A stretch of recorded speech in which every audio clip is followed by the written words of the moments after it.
Oui, bonsoir à tous et à toutes. Bienvenue sur Wake GT Live avec Willy à la régie, Fabrice, mon acolyte, pour l'ambiance du live. Et nous avons un invité très prestigieux ce soir, un des mousquetaires du sport auto. Fabrice, si je te parle LMP2, GT, GP2, ça te fait penser à quelqu'un? Tout à fait, tout à fait. En fait, moi, ma dénomination de notre invité de ce soir, c'est le polyvalent. En fait, c'est un pilote qui a été rapide en karting, rapide en monoplace. C'était, comme tu l'as dit, un des mousquetaires de notre équipe nationale alpine en LMP2. Il a fait un petit peu de TCR l'année dernière avec Yvan Muller et il est repassé en GT cette année sur une Bentley. Mais surtout, c'est un pilote, voilà, qui a, on va dire, un physique de rêve. Un physique de rêve, il aurait pu être mannequin, un nom à l'italienne, on l'aurait vu voilà, sur des défilés de mode. Il a, je pense, autant d'abdos que toi et moi réunis. Mais il a un nom quand même qui fait penser au sport auto. Il aurait dû être rallyman, je pense, hein, il faudrait qu'on demande à son père. Mais surtout, il a un prénom qui nous fait penser à un ancien champion du monde qui avait du caractère, qui avait de la performance. Bienvenue ce soir, Nelson Panciatici. Bonjour, bonjour à tous. Ah, voilà. Ouais, Nelson, bienvenue, hein. C'est chez toi ce soir, donc voilà. Alors, Ouais, pour reclasser Nelson, 231 courses, 13 victoires, 46 podiums. Est-ce que c'est ça? ouais, peut-être, ça doit être ça, je Peut-être. pense. Ça me Ça paraît doit pas être mal. ça. Je ne sais pas les chiffres exactement en tête, mais ça me paraît pas mal. Ouais. Ça me paraît ça. Alors, Nelson, question bateau, je pense qu'on te l'a tout le temps sorti. Comment c'est devenu la passion du sport auto pour toi? En fait, j'avais mes deux parents qui faisaient du sport automobile, ma mère en rallye raid et puis mon père en rallye. Donc depuis tout jeune, je suis allé sur les circuits, je les ai suivis, tout ça. Donc j'ai commencé à aimer ça. Mes parents, ils n'étaient pas vraiment chauds pour que je commence le karting. Donc je suis passé un petit peu voir ma grand-mère pour qu'elle m'achète un kart. Et voilà, j'ai commencé par le kart tout bêtement. Et mon père, il m'a emmené, il n'était pas trop pour parce qu'il sait que c'est un milieu compliqué. Et pour y arriver, c'est pas facile. Et puis au final, ça m'a plu. Puis après, voilà, ils m'ont aidé à fond, quoi. Alors, vu que toi, tu es plus côté piste par rapport à tes parents, dans ta jeunesse, il y a un pilote qui t'a inspiré pour que tu puisses arriver à ce haut niveau? Non, il n'y a pas vraiment de pilotes qui m'ont vraiment inspiré. Vraiment, j'ai toujours suivi la Formule 1. Donc forcément, ma génération, c'est Schumacher, voilà, Hakkinen. Et je me souviens de ça quand j'étais petit, que je regardais la Formule 1. Mais après, j'ai jamais été fan d'un pilote en particulier. Mais c'est eux, quand j'ai commencé le karting, ouais, je regardais la F1 tous les week-ends. Et ça m'a vraiment donné la passion. Ouais. Ah, ça t'est arrivé tôt, la passion du karting, Nelson? Ouais, j'ai commencé à 9 ans. J'ai commencé à 9 ans dans les entraînements et à 10 ans la course, quoi. Et c'est tout de suite, ça m'a plu. Tout de suite, c'est ça, la compétition, la vitesse, c'est un truc qui m'a vraiment plu. Et surtout la compétition, de devoir se battre contre parfois des pilotes plus forts que soi, progresser et toujours essayer d'aller chercher le dernier dixième. C'était ce qui me plaisait vraiment dans le karting. Donc, Exact. Nelson, tu as quand même côtoyé, tu es quand même issu d'une génération, on va dire, qui était remplie de talent. Tu t'es expatrié également dans le milieu du karting. Euh, Quel est ton souvenir de toute cette expérience et de tout ton apprentissage finalement peut-être loin de chez toi et fait d'un certain nombre de rebondissements et de peut-être de victoires, oui, mais également de choses plus compliquées à surmonter. Ah ouais, c'est vrai que tout jeune, je suis parti à 12 ans en Italie pour le karting, parce que c'était là-bas que ça se passait, quoi. Si je voulais vraiment rouler contre les meilleurs pilotes, c'était en Italie. Donc c'est vrai que tout jeune, je suis parti là-bas, mais on se retrouvait toujours avec 4, 5, 10 Français qui étaient là-bas. Donc c'était plutôt cool. Donc j'en garde des souvenirs vraiment top, parce que pour moi, c'est les meilleurs souvenirs, parce que sur la piste, c'était vraiment la bagarre. Et de la piste, il y avait vraiment une bonne ambiance. Je me souviens, j'ai des bons souvenirs avec plein de pilotes. Mais par contre, quand ça nous apprend vraiment dès tout jeune à être loin de où on habite, à 12 ans, d'aussi de se battre contre des pilotes qui sont super forts, donc travailler pour essayer de les battre. Et puis voilà, le karting, c'est en termes de bagarre en peloton, en peloton, quoi, c'est ce qu'il y a de plus dur. C'est encore plus dur que la voiture. Donc pour moi, c'est la meilleure école, le karting. Et du coup, tes parents en tant que rallyman, comment ils voyaient ça? Parce qu'au début, c'était un peu un hobby, et puis là, ben, le fait de passer en championnat d'Italie, on change quand même de dimension. Comment ils l'ont vécu, eux, de l'autre côté Au début, il m'aidait un petit peu comme ça dans le championnat régionaux. Il venait, machin, il m'aidait un petit peu avec mon père, il faisait la mécanique, ma mère, voilà, il m'aidait un petit peu. Puis après, dès qu'ils ont vu que ça me plaisait vraiment et que je voulais essayer d'en faire vraiment à haut niveau, ils m'ont aidé à fond. Et puis, ils étaient à fond derrière moi. Au début, ils regardaient ça un peu de loin, les 2 premières années. Puis après, vraiment, ils m'ont aidé à fond, à fond, à fond. Et encore maintenant, ils m'aident tout le temps pour les courses. D'accord. T'as quand même été en équipe de France de 2003 à 2005. Ouais, en karting, j'étais en équipe de France très longtemps et ça, c'était vraiment sympa parce que voilà, on se retrouvait deux, 3 fois par an, je me souviens plus très bien, mais pour faire des stages physiques. Donc moi, on se retrouvait, je crois que la première fois que j'y étais, j'avais 12 ans ou 13 ans, on se retrouvait avec des gars qui avaient 17, 18. Donc c'était cool, quoi. On faisait du sport ensemble, on faisait on grandit plus vite, je trouve. Et c'est des souvenirs vraiment très, très sympas que j'ai vécu. Alors, c'était formateur, tu nous dis que tu as fait pas mal de bagarres en peloton en kart, enfin pas mal, c'est que du peloton en kart. Est-ce que ça a été formateur pour toi suite au passage en monoplace? Ouais, ça m'a vachement aidé. Ouais. Vraiment, même qu'au début, quand je suis arrivé en monoplace, j'étais peut-être un petit peu agressif. Je me souviens de ma première année en Formule Renault, 2, 3 fois, j'ai eu j'étais un petit peu optimiste sur les dépassements.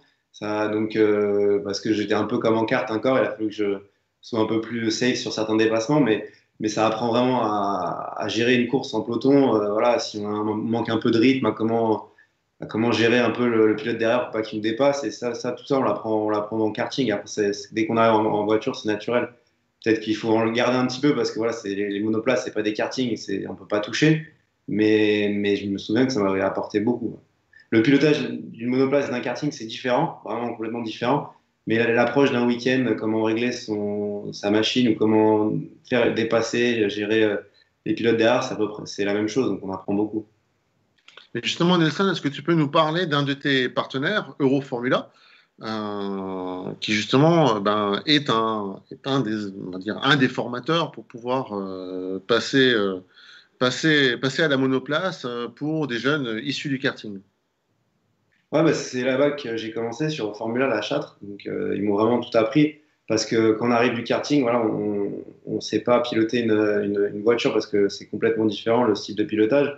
Et eux, justement, ils sont vraiment très très forts là-dedans. C'est de prendre un jeune pilote qui peut avoir du potentiel en karting, mais vraiment lui enlever les mauvais défauts du karting et garder que les bons côtés et apprendre à comment piloter une voiture. Maintenant, ça n'existe plus, mais faire le talon pointe, voilà, apprendre à freiner, c'est ce qu'il y a de plus important quand on arrive en monoplace par rapport au karting. C'est vraiment apprendre à freiner, c'est la base. Ça, on ne sait pas le faire quand on arrive du karting. Donc, c'est plein de choses comme ça qu'ils font et c'est super intéressant quand on arrive du kart. Donc, Tiens, on a une question, Nelson, sur le chapitre carte. Est-ce qu'il y a un pilote qui t'a marqué? Mathieu qui nous pose cette question. Ouais, j'en ai plusieurs. Après, les plus belles bagarres, on va dire que c'est avec mon meilleur ami, c'est Mathieu Arzeno. C'est vrai qu'on me dit Cadet, on a tout fait ensemble, qui fait du rallye maintenant. J'ai fait de la monoplace aussi avec lui, qui a fait du rallye. Et c'est vrai qu'avec lui, j'ai eu des belles bagarres. Et en fait, ce qui était cool, c'est que on avait vraiment des bagarres tout le temps très très serrées, à la limite de se toucher. Et puis on s'est jamais accroché, que ce soit en karting ou en monoplace. Donc c'est vrai que ça, c'est un bon souvenir. C'est parce que c'est vraiment un ami et on a pu se battre sur la piste pareil, quoi, genre et c'est cool. Ouais. Mathieu, lui, c'était l'opposé de toi, hein. C'était rallye, lui, hein. Ouais, il a fait du circuit, on a fait Oui, il a fait un peu de monoplace avec toi et après, hop, 3 ans. rallye. 3 ans. Après, il est parti en rallye. Et donc là, on n'était plus sur les pistes, mais on a fait des belles bagarres. Ouais. Tu t'es initié un petit peu au rallye, il me semble. Ouais, j'ai fait 3 rallyes, j'ai fait le Var, le Monte-Carlo. Et d'ailleurs, c'était en Monte-Carlo la deuxième fois. La première fois, c'était mon père l'ouvreur. La deuxième fois, c'était Mathieu, mon ouvreur. Et c'était cool de partager ça avec lui parce que c'était un moment sympa. Et j'adore, moi, le rallye, j'ai adoré. Si j'avais fait un petit peu plus tôt dans ma carrière, j'aurais essayé d'en faire plus parce que c'est vraiment des sensations que j'ai eues qui sont exceptionnelles, quoi. J'ai jamais ressenti ça en circuit. Il y a une adrénaline vraiment de folie. Et si je pouvais un jour en refaire, pour m'amuser, ça me ferait vraiment plaisir. Un petit peu comme ton ancien coéquipier Pierre Rag. Ouais, voilà, bah lui, il s'est mis vraiment il en a fait quelques-uns au début, mais maintenant il s'est mis à fond, hein. J'ai vu qu'il allait faire une manche du championnat du monde, là, je crois, bientôt. Donc ouais, Tout à fait. il a l'air de kiffer vraiment ça aussi, donc c'est cool. Mais j'ai l'impression que tous les pilotes de circuit qui essayent le rallye, la plupart, ils aiment ça. Mais c'est vraiment enfin, c'est vraiment difficile le rallye. Il faut vraiment avoir de l'expérience, il faut faire beaucoup de kilomètres pour commencer à aller vite. Mais sinon, c'est un sport vraiment cool. Et t'avais bien aimé cette expérience pour clore le chapitre rallye? Ouais, ouais, j'avais vraiment adoré. Ouais. Ouais, franchement, le partage avec le coéquipier à côté, vraiment, il y a enfin, j'ai fait deux Monte-Carlo, et à la fin d'un Monte-Carlo, j'avais presque autant de choses à raconter, d'anecdotes que sur, je sais pas, une quinzaine d'années en circuit, parce que vraiment, il se passe des trucs dans la voiture. On reste une semaine avec la même personne à côté, donc des fois on s'engueule, des fois on rigole. Enfin, c'est vraiment, et j'ai vraiment adoré. Nous, on est de la piste comme toi avec Fabrice. C'est pas trop, on perd pas trop les pédales à écouter les notes en se concentrant sur les notes et la route. Moi, les notes, ça m'a pas trop gêné. Après, ce qui est très dur, c'est de réussir à aller vite sur 3 jours de rallye. Aller vite sur une spéciale parce qu'on sent bien que les conditions, elles sont sèches. Enfin, je l'ai pas fait en WRC, je l'ai fait à un petit niveau. Donc, j'ai réussi à aller vite dans cette catégorie-là. Ça, c'est possible pour un pilote de circuit. Et ce qui est dur, c'est d'arriver dans une spéciale où, par exemple, on nous annonce 3 km de neige avec des pneus slick. Il faut passer ces 3 km-là en essayant le plus vite possible. Après, ça va être sec, puis ça va être neige. Ça, j'ai trouvé ça très, très dur. Et c'est là où bah, au deuxième Monte-Carlo, je suis parti à la faute parce que j'ai pris trop de confiance. Je voyais que ça marchait bien. Et puis voilà, je suis sorti. C'est ça qui est le plus dur pour les pilotes de circuit, je pense. C'est ton erreur de débutant, c'est normal. Oui, Ça se pardonne, ça se pardonne. ouais, c'est clair. Et Ouais. c'était en Twingo, si je m'abuse. Ouais, en R2, en catégorie R2. Ouais, j'ai commencé sur une petite catégorie parce que je me suis dit, si je vais tout de suite dans les hautes catégories, je vais faire que 3 spéciales me connaissant. Donc je vais donc, vouloir parler au bon. Et donc voilà. Et la caution d'assurance était peut-être aussi un peu plus importante que sur la Twingo. C'est ça, c'était pas le même prix pour le Monte-Carlo, là, c'est pour ça. Et Bon, du allez, coup, et du revenons coup, à nos moutons. et du coup, comment tu as réussi à te remettre dans le bain après un Monte-Carlo pour te remettre dans la monoplace parce que tu as quand même fait un peu de Formule Renault. Tu es passé après en F3 Espagne, F3 Euro Series et un peu de GP2. Ouais, alors le rallye, je l'ai fait quand j'étais déjà en LMP2. Mais, D'accord. et du coup, ouais, moi, ça m'avait vachement apporté dans des conditions délicates. Justement, je me trouvais vachement à l'aise après le rallye. Et donc ça, je l'ai fait je l'ai fait, je crois, en 2013. C'était déjà avec Alpine, justement. Donc, mais ouais, là, avant tout ça, j'ai commencé par la Formule Renault et j'ai fait une année de GP2, 2 ans de World Series, Formule Renault 3.5 à l'époque. Ça n'existe plus maintenant, mais c'était l'équivalent du GP2, quoi.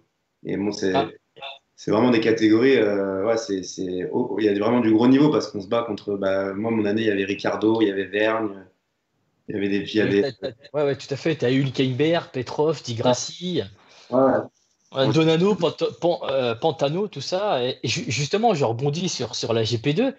T'étais pas loin de la F1, là. La GP2, c'est le dernier step. ouais, j'étais pas loin. C'est vrai que ouais, j'étais pas loin. Après, les résultats c'était pas mal. Je roulais dans les 5 premiers en 3.5 et j'ai jamais réussi à aller dans un top team parce que par faute de budget, donc on était toujours dans des teams un petit peu moyens, donc je faisais des résultats. Et puis après pour essayer d'aller en Formule 1 à l'époque, c'est toujours le cas, pour rentrer dans une filière, il fallait amener un budget. Et puis bon, on n'a pas réussi à trouver les partenaires pour espérer aller en F1. Donc c'est là où je me suis dirigé. Je me suis dit, bon, là, la F1, c'est mort. Je vais pas refaire une quatrième année de GP2 3.5 comme certains pilotes font. Et du coup, je lui ai dit, bah, on va essayer d'aller en endurance. Et c'est pour ça que j'ai commencé le LMP2 en 2012. C'est là que tu as écrit tes lettres de noblesse. Ouais, c'est là que ça a commencé à vraiment bien marcher. C'est vrai que l'endurance, ça m'a vraiment plu. Et c'est vrai que pour le coup, autant en monoplace, j'ai jamais réussi à aller dans un vraiment top team et j'ai toujours un team moyen, donc c'était dur de durer sur un championnat. Autant dès que je suis arrivé en endurance, je suis arrivé team, vraiment un top team, c'était Signatech. Et donc là, j'ai quand même vu la différence, et que ce soit en termes d'organisation d'une équipe et puis aussi de performance. Tout de suite, j'étais dans le coup. Je me suis retrouvé à battre des pilotes que j'arrivais pas à battre en monoplace, et parce que vraiment le team était bon. Donc on voit aussi la différence entre certaines équipes, quoi. Et du coup, pas trop dur comme manager, Philippe Sino? Non, franchement, ça va, très, très sympa. Il est cool. Enfin, moi, j'ai jamais eu de problème avec lui, très sympa. Il dit pas grand-chose, mais il voit tout et il observe tout. Et quand il a quelque chose à nous dire, il vient nous le dire. Mais moi, globalement, ça s'est toujours très bien passé. Donc, je regarde d'un très, très bon souvenir. Je suis resté de 2012 à 2017 avec Signatech. Ça a toujours été des super souvenirs. Et du coup, Nelson, parce que tu t'es orienté sur l'endurance, quand tu as fait tes premiers essais chez Signatech, t'as pas été perdu au point de vue pilotage par rapport à la monoplace qui est plus légère, peut-être voire plus rapide. Te retrouver, on va dire, on peut pas dire appeler ça un camion, mais c'est pas le même gabarit, c'est plus lourd, donc Bah, au début, ouais, je me suis dit, bon, bah, j'arrête la monoplace. Ça faisait 7-8 ans que je faisais de la monoplace. J'étais un petit peu déçu. Je me suis dit, bon, bah, je vais en endurance. Dans ma tête, c'était un truc un peu où il fallait rouler tranquille. C'était un peu plus, voilà, moins la performance. Et puis, ouais, je pensais pas que les voitures, c'était aussi hyper faux. Donc, je suis allé faire la première séance d'essai à Manicourt, je me souviens. Et je suis sorti de la voiture. Je dis, en fait, c'est génial, quoi. C'est une grosse monoplace. Il y a de la pluie, ça freine tard, il y a des chevaux. Et j'ai eu la chance ce jour-là de mettre pas mal de trains de pneus neufs. Et donc, j'ai vraiment passé une première journée top, quoi. Donc, ça m'a plu tout de suite. Je me suis dit, la voiture, ça me convient. Une monoplace, mais un peu plus lourd. Et puis, le fait de partager avec des coéquipiers, je pensais que ça allait être dur en arrivant de la monoplace, mais au final, cette année-là, j'étais avec Pierre Hague et Roman Ronsinov, et au final, je me suis bien entendu avec Pierre. Voilà, j'ai fait plein de courses, plein de championnats avec lui. On s'est bien entendu tout de suite. On se connaissait de la monoplace d'avant. Ça m'a aidé à m'intégrer dans le système un petit peu endurance, et j'ai tout de suite adoré le fait de partager comme ça une voiture, les réglages, que ce soit vraiment une équipe, que ce soit pas vraiment comme en monoplace où tu travailles seul avec ton ingé et que c'est la guerre un petit peu avec tes coéquipiers, quoi. Et alors, Roman Rusinov, on va dire c'est le papy qui fait la résistance, c'est le plus vieux du plateau actuellement. Comment ça s'est passé avec lui? Est-ce que vous étiez les deux Frenchies? C'était à lui de s'adapter ou c'était vous qui s'adaptiez plus à lui? Bah, il parle très bien français, donc j'avais l'impression d'être avec deux autres Français, quoi. Honnêtement, ça, j'ai pas senti une grosse différence, quoi. Il parle aussi bien français que nous, donc tout le monde il y avait une bonne ambiance dans l'équipe, et c'est vrai que je garde un bon souvenir de cette année-là. C'était la première année de G-Drive, et j'en garde un super souvenir, là. Et du coup, alors, première année, composer qu'une voiture que tu fais pas tes réglages à toi à 100%, c'est pas un peu déstabilisant? Parce que là, tu es à 3, donc faut que il y a un mina-mina de chacun. Est-ce que toi, tu aimais peut-être plus une voiture qui survire, Pierre qui sous-vire et Roman entre vous deux? Donc, c'est pas trop dur la première année, ça, de se lancer dans ce bas, là? Ah, c'est vrai qu'au début, c'est un peu compliqué. Enfin, on se dit, bon, bah, on veut une voiture vraiment top pour la qualif, on la veut comme ça, ou nous, en course, on veut qu'elle soit un peu plus survireuse, et l'autre veut qu'elle soit sous-vireuse. Donc, il faut s'adapter, mais on m'avait un petit peu expliqué comment ça marchait l'endurance, qu'il fallait vraiment que ça soit un partage, et qu'au final, il fallait que les trois pilotes soient rapides. Donc, il ne faut pas penser qu'à soi, se dire, bah, pour gagner un dixième, je vais mettre la voiture un petit peu plus comme ça, puis l'autre va en perdre 7 ou 8 derrière. Il faut essayer d'être le plus rapide, que chacun soit le plus rapide possible. Et donc non, ça s'est fait assez naturellement. Et la voiture, l'Oreca 03, c'était, il me semble, à l'époque. Et tout de suite, je me suis senti à l'aise dedans. Donc ça m'a pas posé tant de problèmes que ça. Et tu avais attaqué par un programme complet. Qui dit programme complet dit 24 heures du Mans. Mm. Et alors, comment ça se passe ces premiers 24 heures pour un jeune pilote? Mais ça s'est plutôt bien passé. C'est vrai que direct, j'ai commencé par le wake, et ma deuxième course en endurance, c'était les 24 heures du Mans. Donc je suis arrivé là, je n'avais pas vraiment regardé avant à la télé comment c'était. Je m'étais pas intéressé plus que ça aux 24 heures du Mans, donc je savais pas trop à quoi m'attendre. Et je me souviens, j'ai eu la chance de faire la qualif, enfin de dire bon, c'est toi qui fais la qualif et tout, donc j'étais super content. Tout de suite on est parti troisième, et ensuite ils m'ont dit bah tu prends le départ. Et je me souviens de m'être retrouvé sur la grille de départ avec plein de personnes comme ça. Enfin, vraiment, c'était blindé, il y avait beaucoup de monde. Et c'est vrai que ça m'avait procuré une certaine émotion. Et j'avais trouvé ça vraiment, vraiment top. Dès que ça s'est terminé, j'ai voulu recommencer, quoi. C'est une aventure humaine extraordinaire. Est-ce que c'est vrai qu'il y a un engouement particulier pour ces 24 heures, que les fans sont omniprésents et fatalement, on est français, c'est un petit pincement au cœur. Est-ce que toi, tu as ressenti cette pression positive, on va dire? Ouais, vraiment. Enfin, là, comme je disais, je n'avais pas vraiment suivi avant, donc je ne m'attendais pas à autant de personnes. On est arrivé français et c'était vraiment, il y avait beaucoup de monde.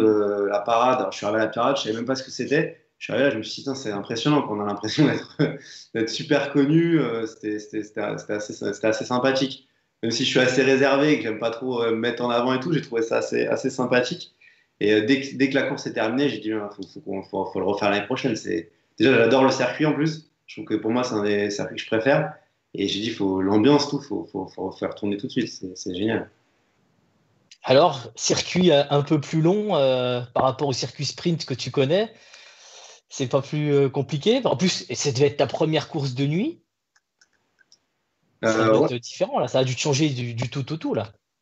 ouais, mais le circuit, j'ai adoré tout de suite. Tout de suite, il m'a plu. Je sais pas, j'ai vraiment la portion des virages rapides avec un proto, c'est vraiment quelque chose de particulier. Et j'ai adoré. Et la nuit en fait, j'ai roulé tout de suite de nuit et c'est là où on s'est dit on va tenter de faire un temps en qualif. Donc au final, je me souviens, je me suis pas trop posé de questions. On m'a dit, bah, tu as 2 trains de pneus, faut essayer de faire le mieux que tu peux.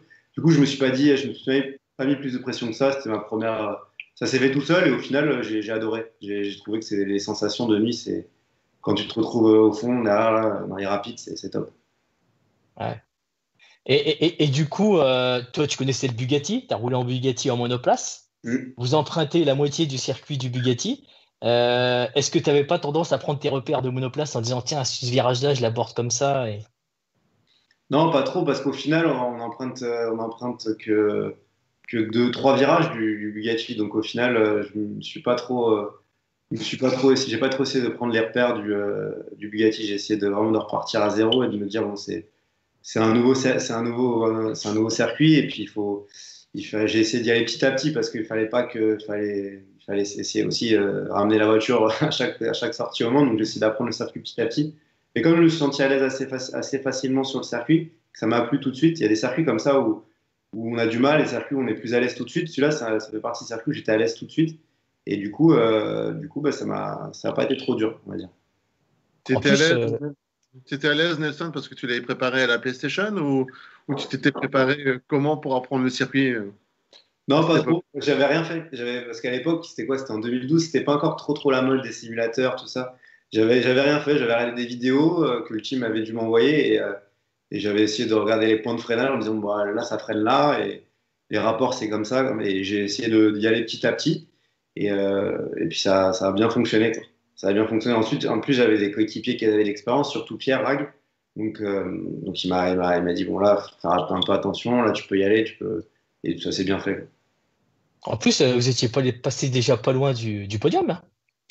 Bah ouais, la première course, première 24 heures, on finit quatrième, on était troisième longtemps et on a crevé, je crois que c'était Roman Roussinoff qui était au volant, il me semble de mémoire, et on a crevé, pas de chance, quoi, pas loin des stands en plus, on a crevé à l'entrée des Porsche, là, il y a le temps qui rentre et qu'on change le pneu, on a perdu la troisième place.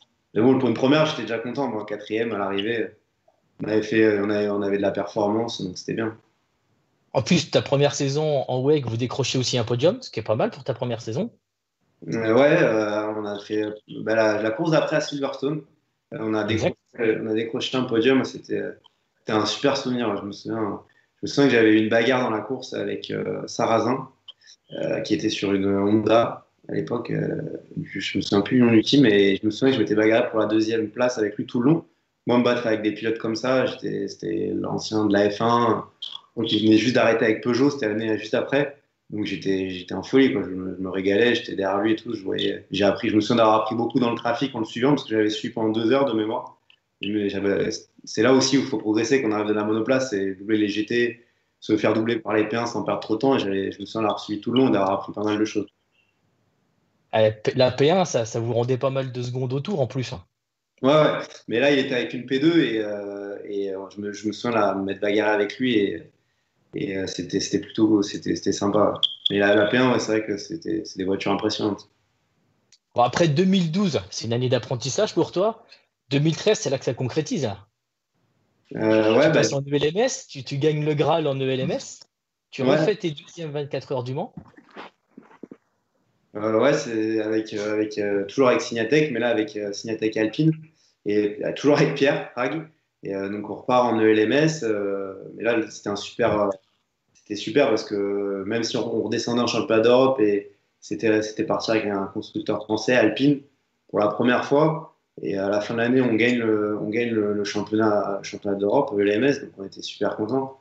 Les 24 heures du Mans, quand on est arrivé là-bas, le retour d'Alpine depuis des années, c'était vraiment, il y avait une super ambiance. Et là, c'est là que je me suis rendu compte vraiment qu'Alpine, c'était vraiment une marque aimée par les Français et par plein d'autres personnes. Et c'était une marque vraiment une grande marque du sport automobile français, parce qu'il y avait beaucoup de gens derrière nous. Je ne m'en rendais pas forcément compte parce que je suis un peu plus jeune que, que quand Alpine était en rallye. Et c'est vrai que c'est des super souvenirs. Malheureusement, on n'a pas fait un super Mans parce qu'on a eu des problèmes. Je crois qu'on finit 10e en LMP2 ou quelque chose comme ça. Donc c'était une de mes moins bonnes 24 heures, mais l'année sur le championnat d'Europe, c'était génial. Puis en plus, avec Pierre, avec qui je m'entends super bien, c'était cool. Il y a quelqu'un dans le chat qui s'appelle Pierre Gilbert. Je ne sais pas si tu le connais. Ouais, je le connais. Ouais. Il nous demande est-ce qu'il a pris du gras? Pierre Gilbert, l'ancien patron de ce qu'on parlait tout à l'heure là, de PSN, qui me faisait rouler en Tout karting. à fait.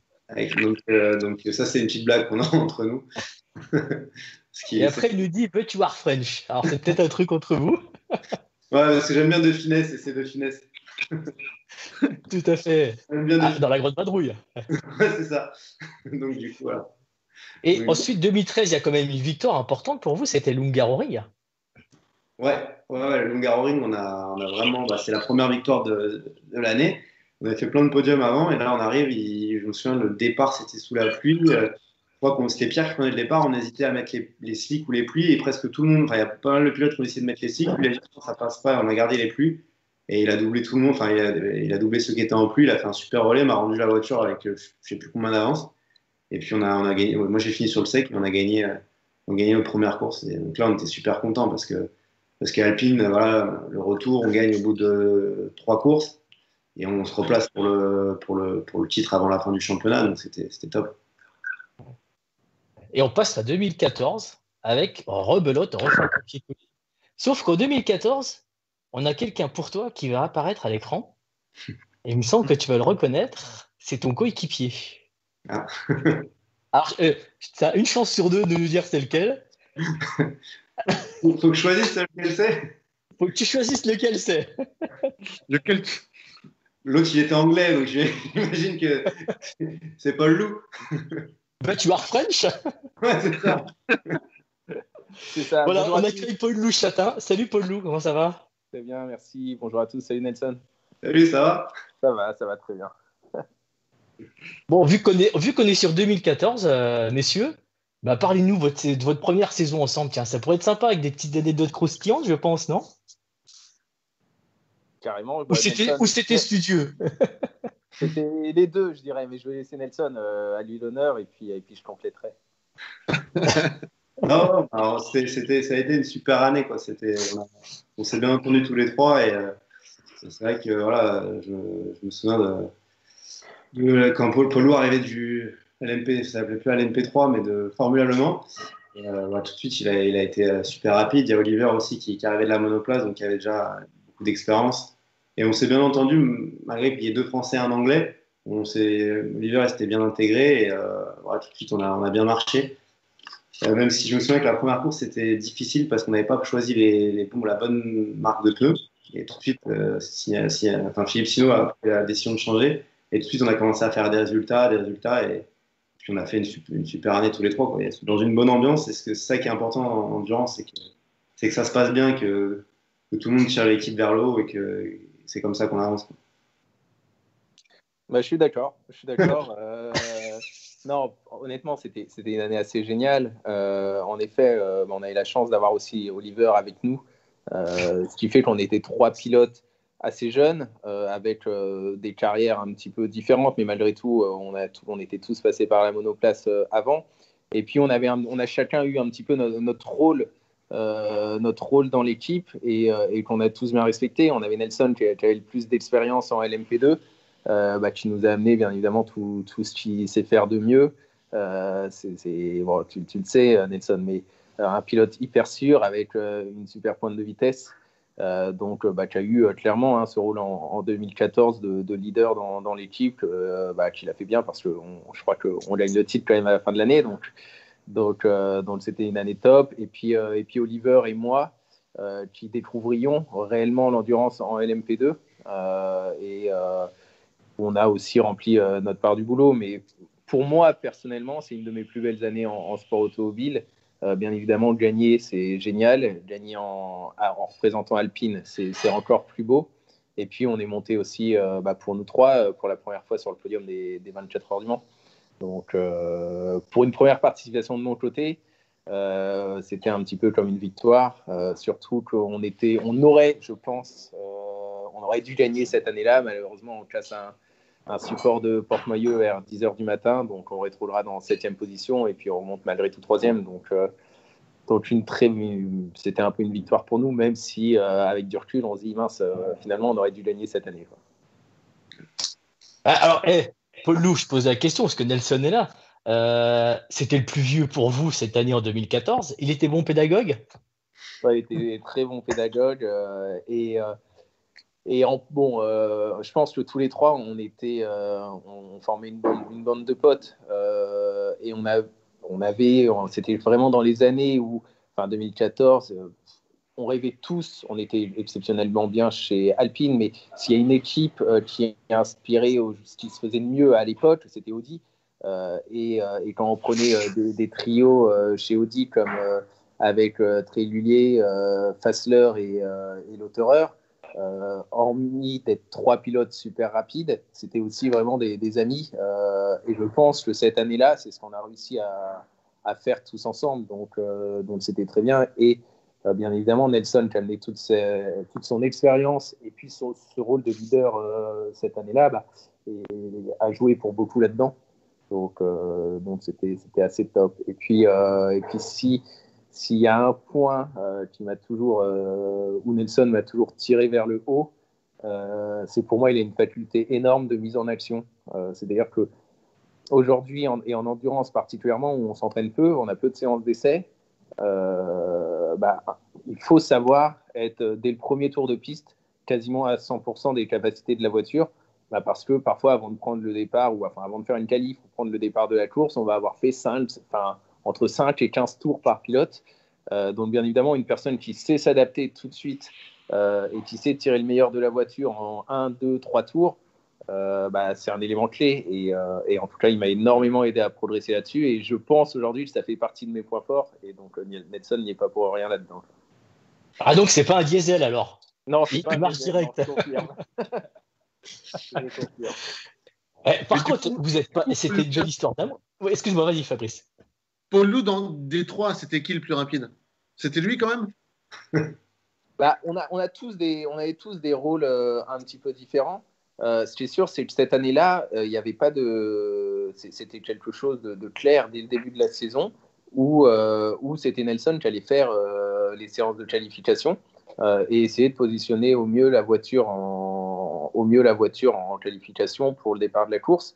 Donc entre guillemets, Oliver et moi, on allait être plus concentrés sur le rythme de course et lors des séances d'essai, on faisait plus des longs runs et Nelson faisait plus des runs courts.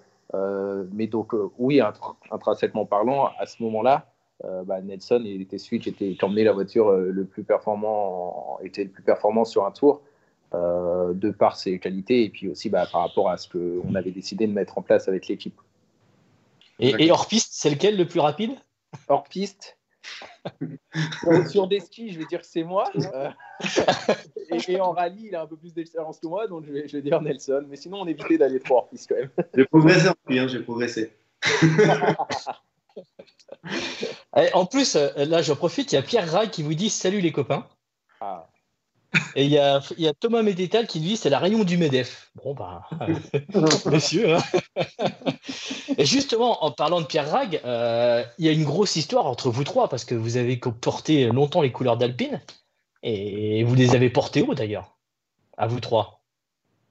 C'est cette émulsion qui vous a porté et qu'en même temps vous avez développé l'Alpine pour qu'elle devienne une machine à gagner. Elle était déjà une machine à gagner, mais là vous lui avez encore donné un petit peu plus de majorité dans le paddock, quoi.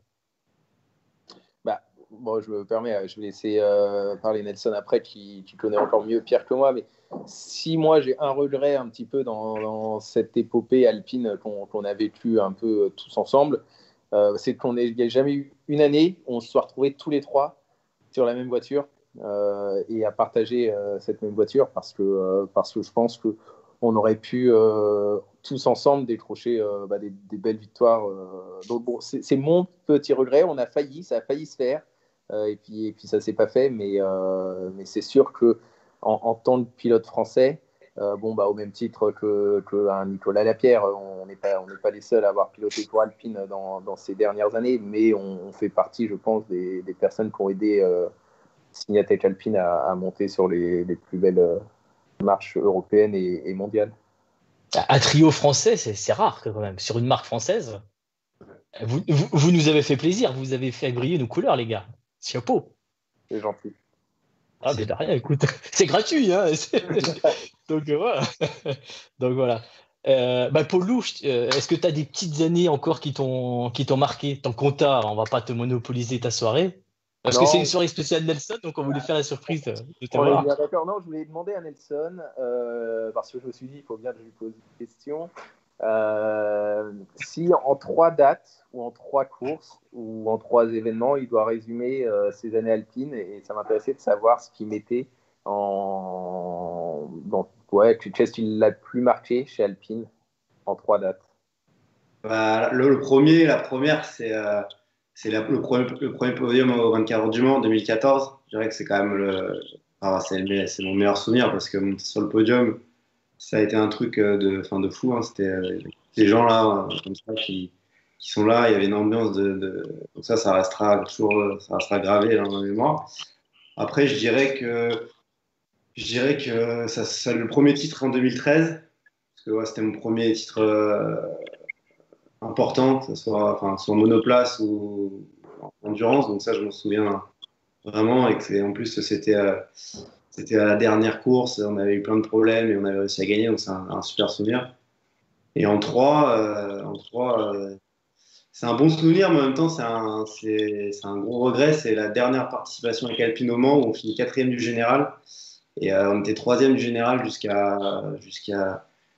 1 heure et demie de la fin. Et là, on a cassé les freins et on finit 4e du général avec une LMP2. Donc ça reste un bon souvenir parce que 4e du général LMP2, ça n'arrive pas souvent. Et c'est le meilleur résultat d'Alpine depuis le retour au général. Mais quand même, le moment où on a cassé les freins, ça a été compliqué. Parce que voir qu'on fait le podium en LMP2, on n'a pas l'opportunité tous les jours de faire un podium au général en LMP2. Mais en même temps, ça reste un bon souvenir. Top. Vous êtes pour rien, les gars, là, c'est la mécanique. Ouais, mais c'était dur. À moins qu'il y en ait un qui ait trop abusé du frein. Ouais, peut-être.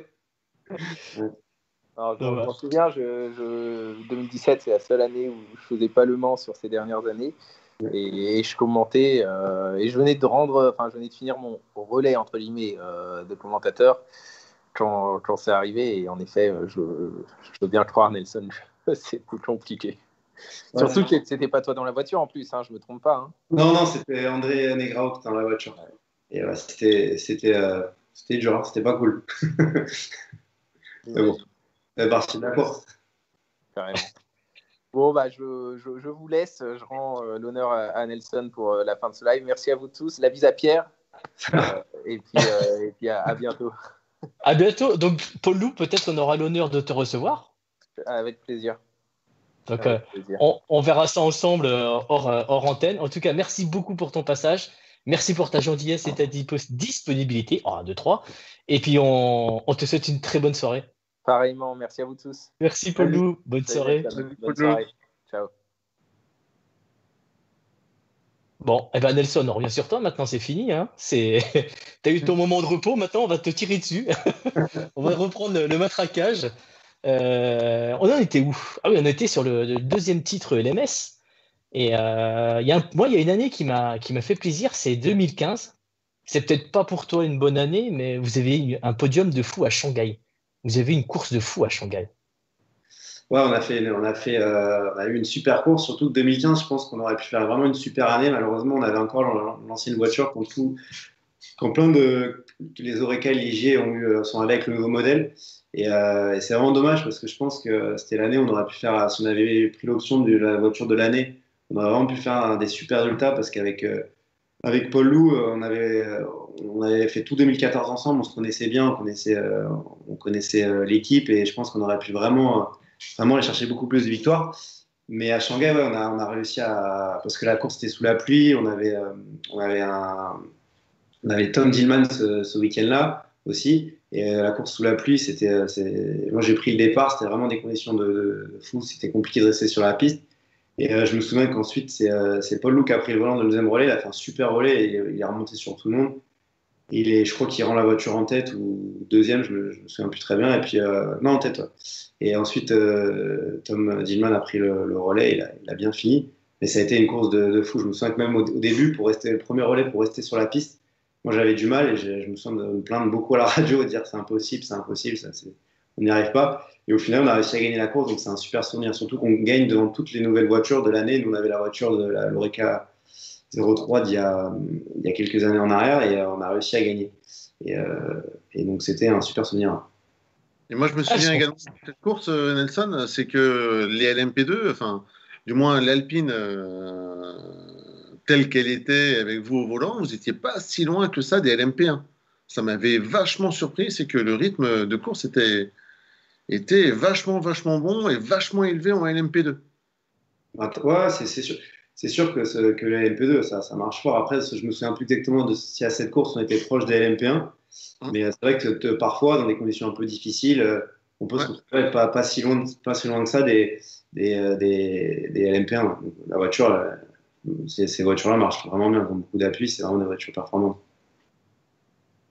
Et en plus, en 2015, Nelson, ça te fait une grosse année aussi. Hein. Tu fais un programme Renault Sport, tu changes tu fais aussi un petit tour chez Duquesne. Ouais, je fais tout le GT France avec Duquesne. Et Tout à fait. c'était ma première année avec Duquesne. Et ensuite, je fais tout le WEC avec Alpine. J'ai fait une course cette année-là, ouais, j'ai fait une course pour les 70 ans de Jean Ragnotti, avec lui comme coéquipier à Gérèse, sur une RS01. Il y avait le trophée RS01 à l'époque. J'avais été invité par Renault pour faire la course avec lui. C'est marrant, parce qu'il roulait avec mon père. Je me retrouve à faire la course avec lui en coéquipier. On a beaucoup rigolé pendant tout le week-end et c'était vraiment un super souvenir. Et alors, j'en profite, Nelson, la RS01, qu'est-ce que tu en penses? C'est un avion de chasse? C'était celle qui a eu le record du Nürburgring à un moment. Ah bah pour une GT, c'est une voiture, c'est top. Hein. Je veux dire, la voiture, c'est une petite DTM, quoi. C'est un proto, mais avec la forme d'une GT. Que ce soit les freins, que ce soit, je veux dire, en pneu neuf, il y a beaucoup de grip, c'est le traction control, tout, c'est top. C'est dommage que le championnat n'ait pas plus pris parce qu'en termes de pilotage, c'était vraiment un truc vraiment très sympa à rouler. D'accord. Alors, et si sur cette année 2015, entre l'Alpine, la Duquesne et la RS01, tu dois faire un choix, c'est laquelle qui t'a procuré la meilleure sensation? Bon, l'Alpine quand même, parce que je la connaissais par cœur et puis j'étais un peu chez moi quoi, dans l'équipe. C'était la troisième année avec le team. Voilà, c'était la deuxième année que je roulais avec Paul Loup, on s'entendait bien. Quand j'allais arriver là-bas, j'étais content. Et puis la voiture, je la connaissais par cœur, donc dès que je montais dedans, je me sentais à l'aise. Donc on va dire l'Alpine. Pour le capital confiance. Ouais, ouais dès que je montais dedans, je me sentais à l'aise. Ça faisait 3-4 ans que je roulais avec la voiture, c'était cool. Fabrice, c'était peut-être un. Ben, non, non. Après, je pense qu'effectivement, ça doit changer entre passer du proto à la GT3 et revenir en France et de repasser sur un format, je dirais, plus sprint, même si tu avais déjà, on va dire, comme c'est toi qui faisais les qualifs en endurance, mais ça t'a fait quoi de revenir dans un championnat national et de changer d'environnement, quoi. C'est clairement d'autres références. Bah ouais, j'étais content de revenir en France sur les circuits français parce que ça me rappelait un petit peu la Formule Renault et les circuits en France sont super sympas. Et après, ce qui est différent en GT3 en France, c'est qu'on roulait avec deux gentleman drivers, donc c'était complètement différent. C'était encore plus, voilà, il fallait un petit peu les aider, il fallait voilà, les coacher un petit peu, donc il y avait un petit peu ce côté un petit peu différent. Donc quand on arrive en WEC, là, je coach personne et voilà, tous les pilotes sont pros. Donc ça, c'était vraiment différent. Et puis, c'était des courses, on était trois à l'époque, et donc c'était des courses d'1 h 30, une demi-heure chacun, c'était une grosse bagarre. Moi, c'était ma première année en GT3, en GT3, il y a l'ABS, et ça, c'est un truc qu'il faut avoir vraiment complètement différent du proto. Donc c'est tout ça qu'il a fallu que j'apprenne, et c'était sympa, c'était une bonne expérience. Ça m'a servi pour cette année. Il me semble que c'était aussi les démarrages de Duquesne en GT3 à ce moment-là. Ouais, Donc, je crois que c'était la deuxième année de week-end. Donc c'était une équipe toute nouvelle. Même c'était bien aussi pour moi d'être là parce que j'arrivais d'une équipe qui avait beaucoup d'expérience. Donc je pouvais apporter l'expérience que j'avais eue chez Signatech et les aider un petit peu là-dedans. C'était sur une Ferrari, je crois, c'était la F458. Ouais, c'est ça, la Ferrari 458. Ouais. Alors Ferrari, Renault, lequel ton cœur balance sur lequel?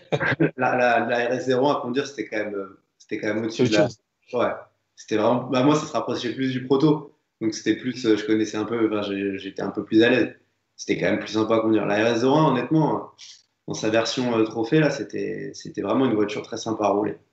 Vraiment. Tiens, pour rebondir, tu nous parlais d'une partie coaching des pilotes que tu aimais bien. Quand tu es passé en 2017 Alpine Signatech, mais version asiatique, là aussi, tu as dû briefer un peu les deux pilotes que tu avais d'origine. C'est des Japonais, je crois, non?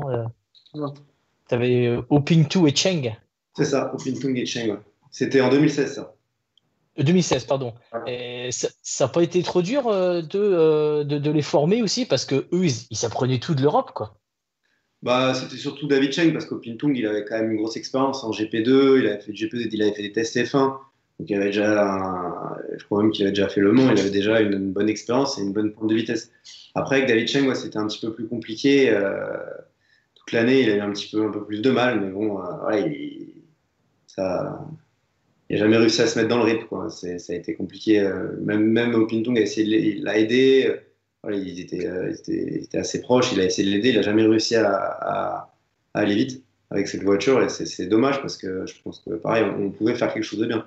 Parce qu'au Mans, par exemple, alors que lui manquait clairement de performance, on a eu un problème et on jouait le podium, quoi. On était quatrième au petit matin. Donc, c'est dommage. Mais c'est vrai qu'il n'a jamais réussi à se mettre dans le bain. Donc, ouais, ça a été compliqué pour lui. Et pour vous aussi, parce que ça vous donnait du boulot derrière. Ouais, c'est ça, c'était compliqué pour nous, puis surtout pour l'équipe, parce que voilà, je me souviens, il avait eu un petit problème au warm-up du Mans où il avait tapé, et l'équipe avait fait un super travail, on partait première ligne en plus au Mans, mais on partait première ligne, deuxième, et il avait craché la voiture au warm-up, donc il avait fallu tout réparer, les mécanos s'étaient mis vraiment ils avaient fait un travail de malade, et ils avaient réussi à remonter la voiture entière juste pour le départ.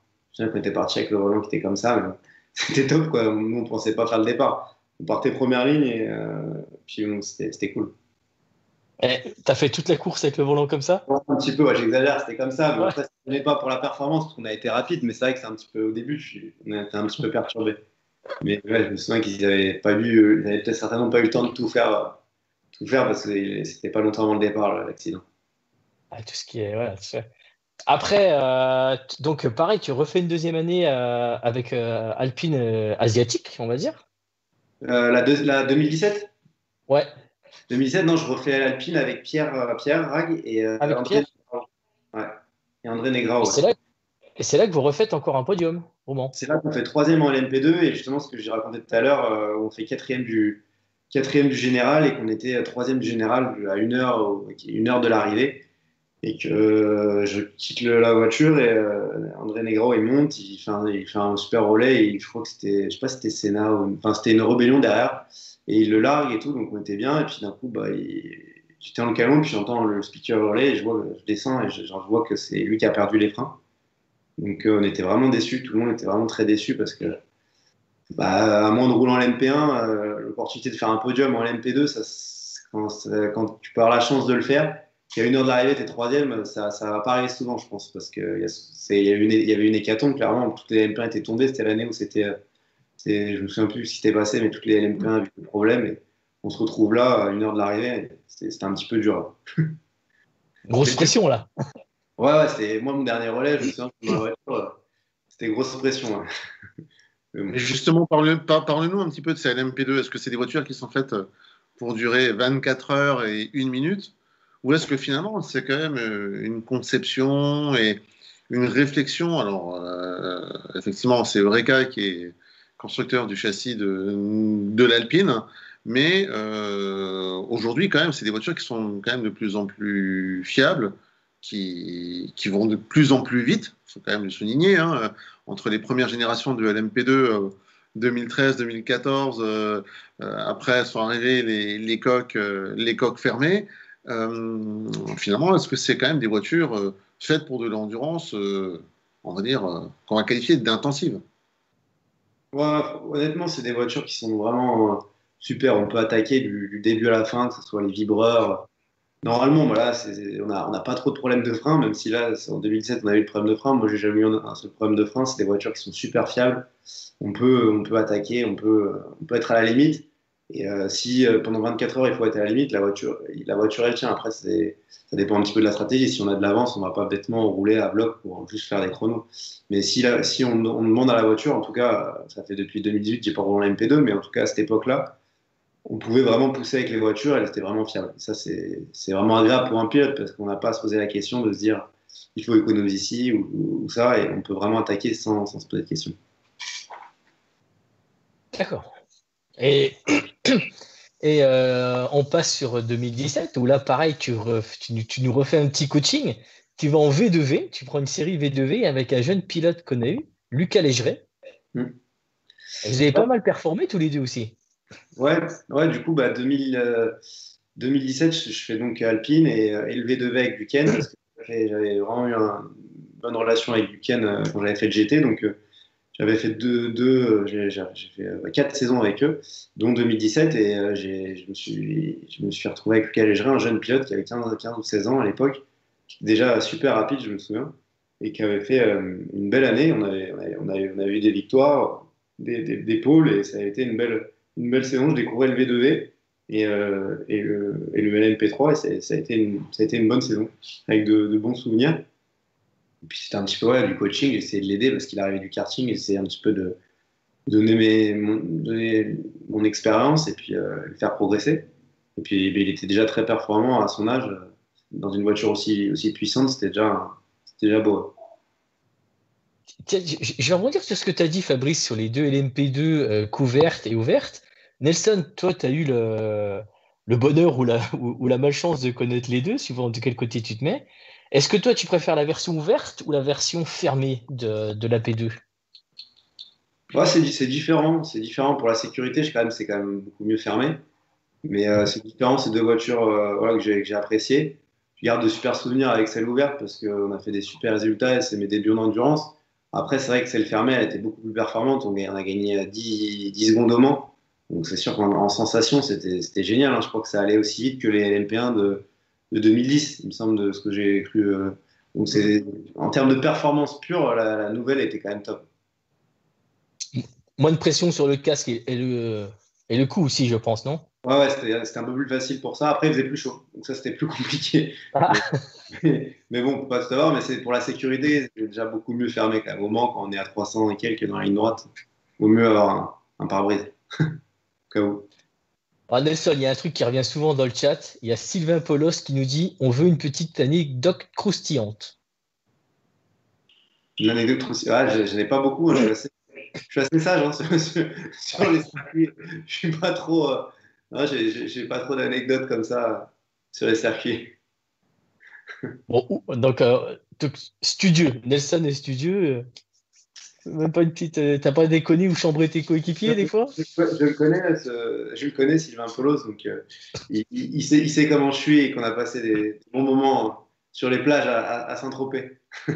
Ah, c'est ce qu'il nous dit avec du karting à la piste aussi. Tu sais on a bien rigolé. Voilà. Après le plaisir à Saint-Tropez, il nous met entre parenthèses Moorea, 2 points Voilà, d'exclamation. c'est ça.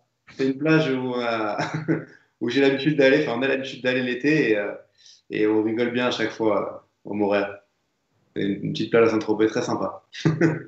Et il y a Wilfried Tartas, s'il te plaît, le pirate, donne-nous en une. Bon, bah. Ouais, bah, c'est un collègue de sport, donc je le salue. Et après, Sylvain qui nous dit, on profite hein, des questions du chat. Est-ce que tu peux nous parler de ton casque Atrium? Oui, bah oui, oui. Bah, d'ailleurs, c'est grâce à lui et à sa femme, Sophie, qui ils m'ont aidé pour ce casque. Ouais, c'est un casque aux couleurs d'Atrium qui est un spa à Mâcon, donc voilà, qui m'ont aidé pour avoir ce casque. Donc voilà, avec mes nouvelles couleurs, avant j'ai toujours eu des couleurs un petit peu orange, blanche, et là c'est les couleurs du spa. On a décidé un petit peu ensemble de faire ce casque-là, donc depuis 2 ans. Donc c'était une belle, c'était sympa. Ah, bah, on reviendra sur le chat, on continue un petit peu, Nelson, parce qu'après, Ouais. on va, on va finir sur des questions un petit peu plus sympathiques quand même. Ouais, le V2V, ça t'a plu alors au final? T'étais content? Ça t'a fait une bonne expérience aussi? Parce que tu repasses de la P2 à la P3, ce que tu nous disais. Il y a une grosse différence en termes de puissance générale. Bon, on le sait qu'elles sont fatalement moins puissantes, mais est-ce que tu éprouves autant de sensations qu'une P2? Ouais, honnêtement, c'est une super voiture, la P3. C'est une P2, mais tout un petit peu moins. Les pneus sont un peu moins performants, ça freine un peu moins, il y a un peu moins d'appui. Mais voilà, déjà, on roule pas beaucoup en règle générale. Donc, pouvoir faire 2 programmes comme ça, LMP2, LMP3, ça se rapproche quand même assez. C'est quand même super. Et en 2017, quand j'étais chez Alpine, on avait un programme plus de 3 courses avec Spa, Le Mans et Nürburgring en championnat du monde. Donc après, il fallait que je complète le programme et on m'avait proposé ça avec Duquesne de faire toute la saison V2V en ELN, en V2V en MP3. Et donc, ça a été, pour moi, ça a permis de me garder un niveau de performance bon.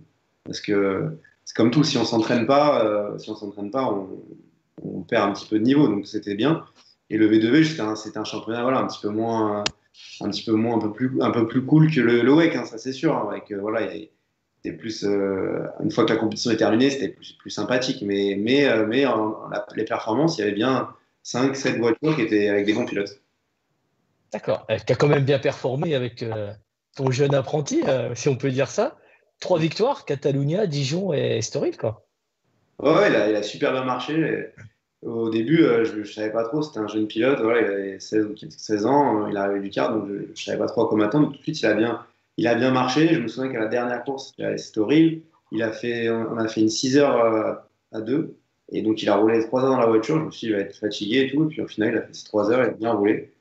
Et il m'a rendu la voiture en tête, et puis j'ai juste eu à finir la course. Donc c'était des bons souvenirs aussi. Ouais. D'accord. Et du coup, l'histoire avec Duquesne ne faisait que commencer. Et tu continues encore avec eux en 2018. Mm.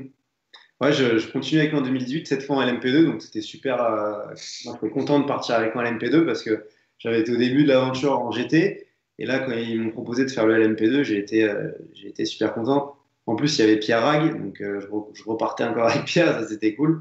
Ouais, moi, j'ai adoré. Et il y avait Nico Jamin aussi, et donc on a fait une bonne saison. On aurait pu faire beaucoup mieux parce qu'on était super perfo. On avait les Michelin. Il n'y avait pas beaucoup d'équipes en Michelin. Cette année-là, il fallait les Michelin, ça marchait vraiment fort. Et on finit deuxième en Autriche. On a été déclassé pour une bêtise. On a quand même réussi à faire un podium au Ricard. Et après, on a manqué un peu de réussite, mais on était vraiment perfo. Mais je regarde un bon souvenir. On regarde un bon souvenir parce que c'était le début du week-end en LMP2. Et pareil, on a essayé d'amener un peu notre expérience avec Pierre de la catégorie. Et puis c'est toujours sympa de voir une équipe commencer comme ça. Et donc, voilà, un peu de regret de pas avoir fait plus de résultats parce qu'on avait manqué de réussite, mais c'était cool. Et puis, tu fais également une petite pige outre-Atlantique. Ouais. Euh, Tu vas essayer un peu le championnat d'IMSA chez les Américains. C'était comment chez les Américains? Ouais, ça, j'ai kiffé vraiment. Ça, c'était vraiment un souvenir, un de mes meilleurs souvenirs. J'ai eu l'opportunité de faire Sebring, les 12 heures de Sebring et, euh, et puis Watkins Glen. Et bon, j'adore les États-Unis, donc on m'a proposé de faire ça. J'étais très content. Et quand je suis allé à Sebring, je me souviens avec mon manager Bastien, on est arrivé au test, on s'est dit c'est pas possible, le circuit c'est pas là, il y a un problème, quoi. C'est un parking avec des bosses et des trous partout, quoi. Et puis au final, on s'est rendu compte que c'était là, le circuit. On est arrivé et puis j'ai pris le volant pour la première fois de la MP2 là-bas. C'est un de mes meilleurs souvenirs. Le circuit, il est fantastique. Il y a des murs partout, il y a des bosses. C'est un circuit à l'ancienne, quoi. Il n'y a pas le droit à l'erreur, il n'y a pas des run-off comme au Paul Ricard où on se dit bon, ça passe à tout, on tente et puis c'est pas grave. Là, il n'y a pas le droit à l'erreur et j'ai adoré l'ambiance, quoi. On peut faire patiner les roues en sortant des stands. Si on fait ça en Europe, on prend une pénalité. L'ambiance dans l'équipe, c'était vraiment un super souvenir.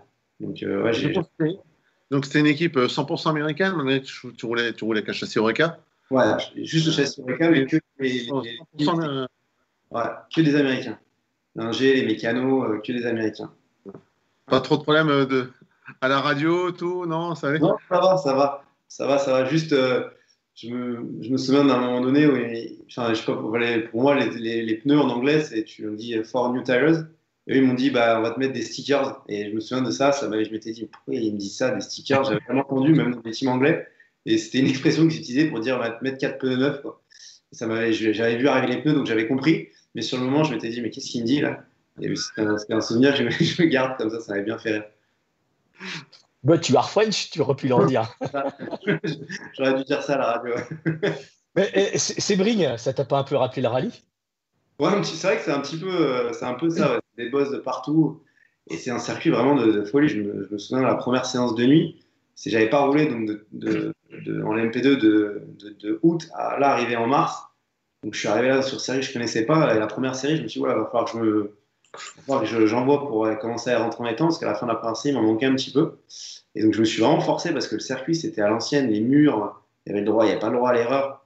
Et une fois que j'ai pris le rythme, j'ai vraiment adoré. C'était génial. Puis se battre contre des pilotes qui font l'IndyCar et tout, on roule.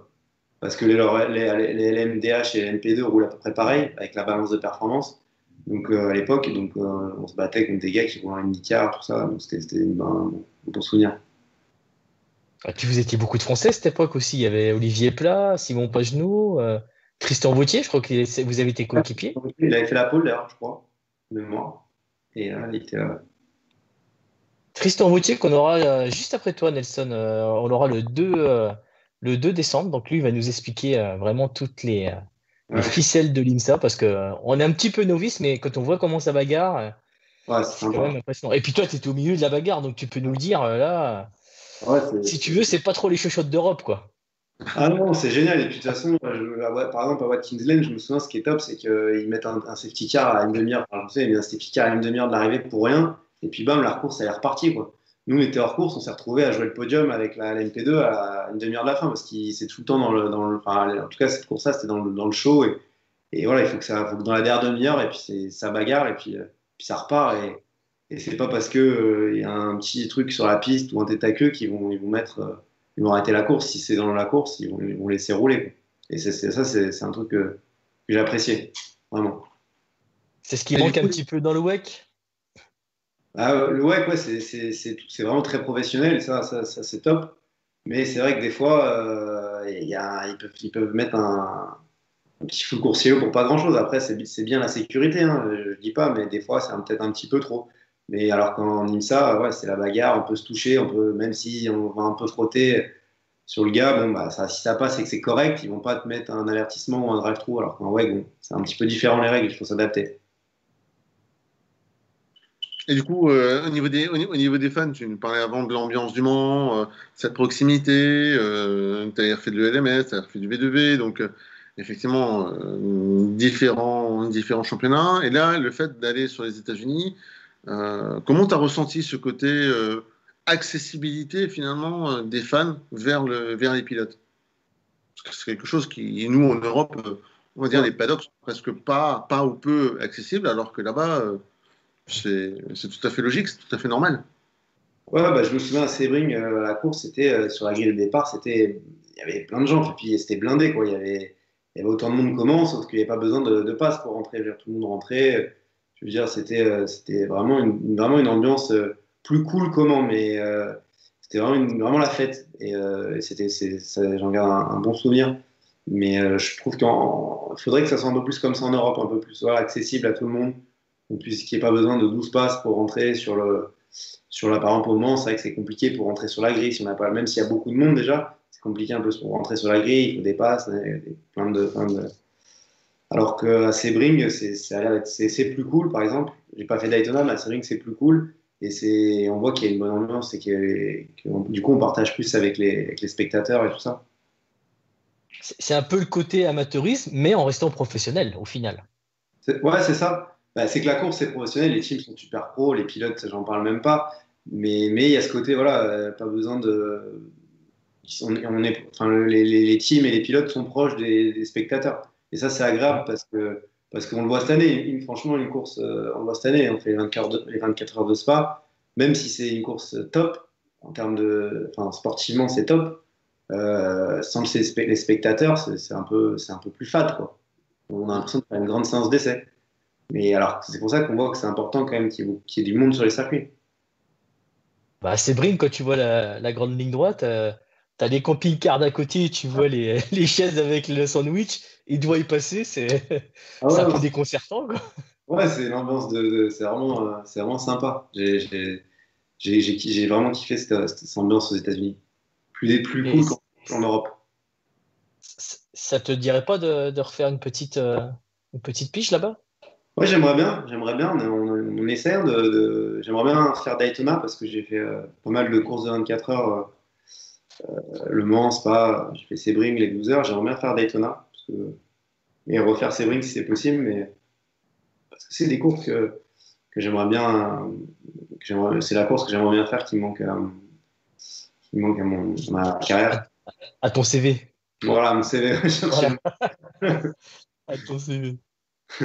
Sur ton CV, Nelson, tu as également fait du TCR avec Muller Racing, l'équipe d'Yvan Muller, sur une Hyundai. C'était pas trop compliqué de rentrer dans cette discipline, on va dire, de spécialiste, hein, clairement. Même si c'était au niveau européen, il y avait quand même un sacré niveau, des sacrés bastons. Et ben, finalement, sur la fin du championnat, une performance qui commençait à venir. Ouais. Bah ouais, non, je pensais que ça allait être vraiment très dur d'être performant, tout ça. Parce qu'on m'avait dit l'attraction, tu vas voir. Et puis c'est toujours pareil, quand on arrive dans une nouvelle catégorie, les gens ils aiment bien un petit peu en faire un peu plus que ce qu'il en faut. Et je me suis arrivé à la première séance, je me suis dit, je vais jamais, enfin, ça va être compliqué. Mon père a roulé en traction et je me souviens, j'avais parlé avec lui, il me dit, ah, tu vas voir, voilà, c'est une voiture, ça freine, ça tourne, et puis tu vas y arriver, quoi. Et puis au final, la première séance d'essai, j'ai réussi à être dans le rythme tout de suite des gars bons qui étaient là. Après, c'est sûr que c'est différent sur l'approche d'un week-end, parce il y a plein de petites astuces, et Yvan Muller m'a beaucoup aidé là-dessus. Mais pour être performant en soi, c'est comme une voiture. Je veux dire, voilà, c'est comme une voiture. Il y a les petites techniques par rapport à la catégorie, mais ça va. Je pensais que ça allait être plus dur. Mais après, l'approche d'un week-end, c'est différent. Il y a plein de petites techniques. Et j'étais dans un super team avec Yvan qui a une expérience de fou dans la catégorie. Il m'a aidé et du coup, on s'est battu pour le titre de vice-champion jusqu'à la dernière course. Hum. Je suis cinquième du championnat d'Europe. J'étais content parce que c'est vrai que j'arrivais de. C'était que des spécialistes, quoi. Ouais. Il y avait un ou deux mecs qui avaient fait que le monoplace du proto, ils étaient loin. Moi, j'arrivais à me battre avec les gars de devant. Donc, j'étais plutôt content de ma saison. Et c'était un super souvenir parce que les bagarres, c'est top. Après, la voiture en soi, c'est moins sympa à rouler. C'est moins sympa à rouler qu'un, qu'un proto, mais c'est plutôt sympa en course. Il est gentil, le patron. Muller. Vas-y, t'inquiète, c'est les aléas du direct. T'inquiète pas, Nelson. Et donc, ouais, c'était plutôt sympa à rouler. Pardon, excusez-moi. Ouais, non, mais il n'y a pas de souci. On disait, il est sympa le patron, Muller? Ouais, ouais, franchement, je me suis bien entendu avec lui. Je me suis bien entendu avec lui. C'était une belle année, une bonne expérience. J'aurais bien aimé continuer aussi parce que j'aurais bien aimé faire une deuxième année pour me servir de l'expérience de l'année d'avant, mais je garde un bon souvenir de cette année-là. Comme on dit, une année pour regarder, une année pour gagner. C'est ça. Je pense que l'année d'après, j'aurais pu me battre plus pour le titre parce que j'aurais eu j'aurais eu plus d'expérience. Mais bon, j'ai eu une bonne opportunité après dans une autre catégorie, donc c'était aussi sympa. Justement, tu as eu Ah, une belle c'est- opportunité pour switcher dans une belle Bentley cette année chez CMR, Ouais. avec, avec un beau programme également. Mm. Euh, Ouais, bah, Sacré ouais, challenge, hein, la Bentley quand même. ouais, bah, ça, c'était franchement une des voitures les plus dures que j'ai conduites parce que c'est complètement différent de ce que j'ai connu. Mais j'ai kiffé. En plus, j'ai fait le sprint. Donc je devais faire que le sprint au début avec Jules Gounon, avec qui je me suis super bien entendu. Et ça faisait longtemps que je m'étais pas entendu avec un équipier comme ça. Vraiment, on a bien rigolé. Malheureusement, on a bien commencé l'année, mais pas super bien terminé. Mais il m'a vraiment aidé à progresser sur la voiture parce qu'il il la connaît par cœur. Il pilote officiel Bentley, donc il l'a développé et tout ça. Donc il m'a bien appris à adapter mon style de pilotage à la voiture. Il m'a fallu quelques journées. Ensuite, je pense que c'était pas mal. Et ouais, donc une bonne ambiance dans l'équipe. Et ensuite, la saison s'est pas super bien terminée.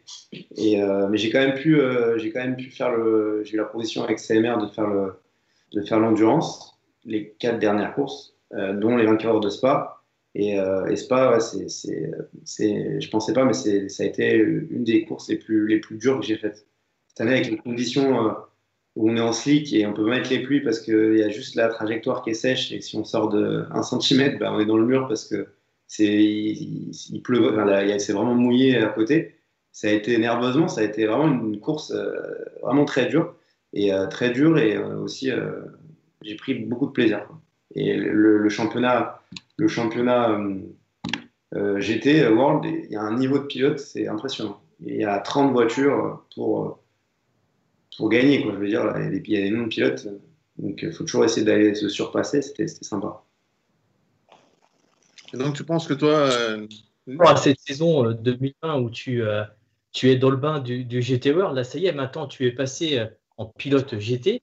Est-ce que maintenant tu te sens plus à même à dire, voilà, je m'oriente plus sur le GT parce que pour l'instant je mets les protos de côté, ou tu ambitionnes aussi de revenir en proto, tu te relances sur cette année? Enfin, je sais pas encore, honnêtement. Ouais, j'aimerais bien concrétiser mon expérience de cette année pour faire du GT. Maintenant, si demain je peux faire du proto, refaire le Mans, ouais, ça me tente vraiment bien parce que le proto, c'est quand même mon truc. J'ai une expérience, j'ai beaucoup d'expérience là-dedans. Mais j'ai adoré aussi le GT parce que je pensais pas je pensais pas que c'était aussi sympa à rouler ces voitures-là. Et, et il y a un niveau de fou, quoi. Donc, se battre, je veux dire, ça se joue au dixième, quoi. À 2 dixièmes, on est 20e. Et toujours aller chercher les derniers dixièmes, c'est super sympa. Et alors, comment tu as vécu ces premières 24 heures en GT, Nelson, à Spa? Si on refait ta saison de 2020, pour toi, ça a été plus des 24 heures GT, on va dire, d'apprentissage, ou tu te dis, bon, ben, j'apprends, enfin, d'apprentissage, où je me concentre à aller chercher une performance pour te rappeler au bon souvenir des 24 heures du Mans? Bon, non, on a essayé d'aller chercher une performance. Après, c'est vrai on a complètement raté nos qualifications. Donc, on partait très loin. Donc, déjà, c'était pas gagné. On a bien remonté au premier relais. Après, on a eu un souci qui nous a mis hors course direct. Donc, j'ai fait le premier relais. Et donc, au bout de 2 heures, après, on a eu un souci qui nous a mis hors course. On a perdu, je sais pas, une trentaine de minutes, même voire plus. Donc, après, c'était pas la même course, hein. Il fallait essayer pour l'équipe qui avait réparé la voiture et tout ça, il fallait finir. Donc, on a essayé de finir sans prendre trop de risques. Je veux dire, l'équipe avait tellement donné toute la semaine et avec ses calendriers à cause du Covid, c'était tout rapproché. Le sprint, l'endurance, donc il fallait finir. Donc, on attaquait sans trop attaquer parce qu'on voulait finir, donc c'était un peu frustrant de ce côté-là, mais au départ, on voulait essayer de jouer le mieux possible, quoi. Alors, il y a Mathieu qui nous pose une question. Elle est comment cette Bentley GT3? Qu'en penses-tu? Bah, c'est une voiture qui est très très sympa à conduire. Il faut un certain style de pilotage pour aller vite. C'est un peu différent du proto, de ce que je connaissais. Donc il a fallu par exemple que je m'adapte un petit peu. J'attaquais un peu trop moi pour la voiture. J'essayais de rentrer un peu trop fort dans les virages, et un peu style monoplace proto. Et une fois qu'on comprend ça, c'est une voiture super performante et qui est assez facile à conduire. Je veux dire, après, c'est pareil, pour aller très vite, c'est comme toutes les voitures, c'est dur, hein, mais je veux dire, c'est une voiture plaisante à rouler. Et du coup, quand même des podiums en sprint, parce que tu es dans le GT World Challenge, tu as le sprint et l'endurance. Tu fais 2 podiums, hein, Misano et Zandvoort. C'est pas mal aussi pour une première année de découverte sur du GT3. Ouais, on a fait un podium. On a fait un podium, c'est la première à Misano. Donc en sprint, on a super bien commencé.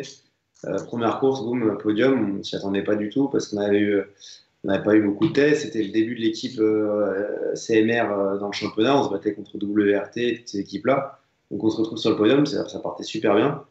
Ensuite, on a eu un meeting un peu plus compliqué sur le deuxième. À Zandvoort, on a fait un week-end solide avec une cinquième, une sixième place. Et malheureusement, le dernier week-end s'est un peu moins bien passé, mais c'est vrai que ça a été commencer comme ça par un podium, ça a été une vraie surprise en tout cas pour moi. Hein. Qu'est-ce qui a fait que tu nous dis après ça s'est moins bien passé comme tu voulais? C'est quoi? C'était un manque de confiance dans la voiture? Ou c'est vraiment la découverte qui t'a dit, ah putain, enfin, pardon, quand je dis oh putain, c'est pas du tout ce que je pensais, il faut que je me rebooste, c'est ça? Ou c'est plutôt le temps d'adaptation à la voiture et au circuit? Non, moi personnellement, je faisais que progresser, hein, parce que je m'adaptais à la voiture et en termes de performance, que ce soit enfin, le duo de pilote, Jules ou moi, on était perfo, la voiture était perfo, mais on a manqué un petit peu de réussite à certains moments. On a eu, voilà, c'était le début de l'équipe, on a manqué un peu de réussite sur certaines courses. Et comme cette année, il n'y avait que 4 courses en sprint, ça va vite. On fait 2 bons meetings, on en rate 2. Là, Barcelone, on fait une bonne première course. On jouait dans les 5. On a dû abandonner sur un problème mécanique. Et ce problème mécanique, du coup, on n'a pas pu faire les 2 dernières courses qui avaient eu lieu le lendemain. Donc, on rate quand même 3 courses. Donc, pour le championnat, tout de suite, c'était plus compliqué. Et voilà, il y a eu plein de petites choses qu'on fait que c'était un peu. Pour gagner un championnat, il faut être un peu plus constant. Mais bon, voilà, on arrivait face à des teams qui connaissent par cœur, quoi. WRT, par exemple, ou AK, des teams comme ça, qui sont les teams références dans le championnat. Ça fait je sais pas combien d'années qu'ils roulent là-dedans, donc ils sont tout calés. Là, cette année, c'était dur pour un team qui arrive. On peut pas faire beaucoup d'essais parce qu'il y a le Covid. Donc on arrive Ouais. direct, on débarque là-dedans, ça fait que s'enchaîner. Donc c'était compliqué déjà d'aller chercher un podium à la première course, c'était plutôt cool. Et justement, là, tiens, Nelson, je rebondis parce que tu parles du Covid, que les courses se sont enchaînées sur un rythme endiablé. En termes de prépa physique, tu as fait un petit plus cette année ou tu t'es dit, oh, bon, bah, vu qu'il y a le Covid, bah, que les autres ne vont pas non plus donner à 100% ou tu as tout mis de ton côté pour dire, allez, coup-ci, prépa physique, nouvelle catégorie, le rythme est freiné, par rapport au proto, tu as augmenté ton rythme? J'en ai toujours fait pareil, j'ai toujours fait beaucoup de sport, moi. Donc j'aime bien ça, donc j'en ai toujours fait beaucoup, beaucoup. Donc pendant le Covid, je me suis installé une petite salle de sport chez moi, d'ailleurs, qu'il y a toujours, là, avec poids et tout, avec un banc. J'en ai fait pendant le premier Covid, qui était vraiment un confinement, j'en ai fait beaucoup, beaucoup, parce que j'avais que ça à faire. Donc c'était matin, midi et après-midi. Et donc ouais, je me suis beaucoup entraîné cette année, mais un peu comme chaque année, parce que pour moi, c'est un plaisir, plus qu'autre chose, quoi. Plus qu'une contrainte, on va dire. Tout à fait. Et qu'est-ce que tu en penses toi, de cette année avec le Covid et cet enchaînement des courses? Est-ce que c'était une bonne solution? Bon, pour nous les fans, oui, mais pour vous les pilotes, vous l'avez vécu comment? Moi, j'ai adoré, hein, parce que dès que ça a repris, j'ai roulé tout le week-end presque. Du coup, c'était top pour moi. Mais après, pour les teams, et encore plus les teams qui débutent, je pense que c'est très compliqué. Parce que les mécanos, les ingés, ils n'arrêtent pas, quoi. Il suffit que tu aies un petit crash ou un petit truc pour réparer, c'est compliqué. Donc je pense que les teams préfèrent les saisons normales. Moi, j'ai bien aimé le fait que ça s'enchaîne comme ça parce que ça donne du rythme et puis c'est bien pour les pilotes parce qu'au moins on garde le niveau, toujours à rouler, c'est bien. Mais si j'étais patron d'équipe, je dirais peut-être pas la même chose. Et du coup, Nelson, pas trop contraignant dans ta vie de pilote, dans ton rythme de pilote, de multiplier les meetings, de multiplier les tests Covid, de multiplier ou de minimiser les risques pour ne pas l'attraper. Qu'est-ce que tu as changé finalement dans ton quotidien pour te mettre safe, quoi, pour te mettre en sécurité ou... Les tests Covid, ça, j'ai pas apprécié du tout. C'est pas cool du tout. Mais il fallait les faire, donc on les a fait. Mais après, ouais, j'ai essayé de faire attention, hein. J'ai essayé de faire vachement attention. Et puis à chaque fois que j'allais faire le test, je priais pour que j'ai pas le Covid parce que j'aurais été vraiment dégoûté de rater une course à cause de ça. Donc j'ai essayé de pas trop sortir, mais voilà, je m'étais fait une petite salle chez moi, essayant de pas trop aller à la salle, par exemple, pour pas attraper des trucs. Donc voilà, j'ai essayé de faire un maximum. Je touche du bois, j'ai jamais eu de problème, mais je pense que c'est plus une question de chance parce que il y a plein de pilotes qui ont certainement fait attention et qui l'ont attrapé. Ouais. T'as passé combien de tests du coup? Tu les as comptés J'ai fait, je crois que ça a été obligatoire à partir. Après Manicourt en sprint, je crois que ça a été obligatoire de mémoire. Ou avant, je sais plus, mais j'ai dû en faire 5 6 un truc comme ça. D'accord. Je t'habitue à la fin, ça va. Tu dois avoir les sinus bien dégagés là. Oh, le premier, ça a été compliqué. Le premier, j'avais vraiment pas envie de le faire. Je sais pas, j'ai attendu le dernier moment.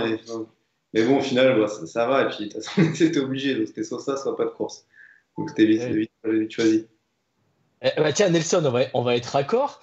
Pendant la première période de confinement, le premier confinement, tu t'es essayé au e-sport? Au e-sport? Ouais. Non, j'ai pas trop, j'en ai pas fait, j'en ai presque pas fait. J'en ai fait une fois après le confinement chez Jules quand Barcelone avait des tests. Il m'a emmené chez lui. Il a un simulateur qui est top. Et moi, j'ai pas de simu, donc j'ai acheté pour passer le temps une PlayStation pendant le premier confinement. Je m'en suis servi 2 fois.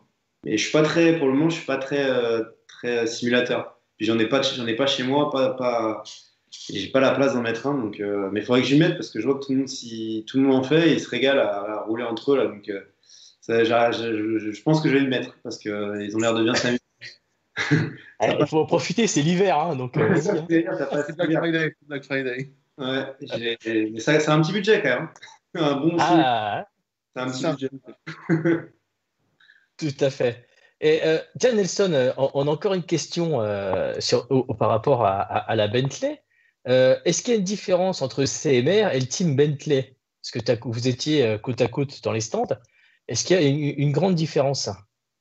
Oui, le team Bentley officiel, c'est le team usine.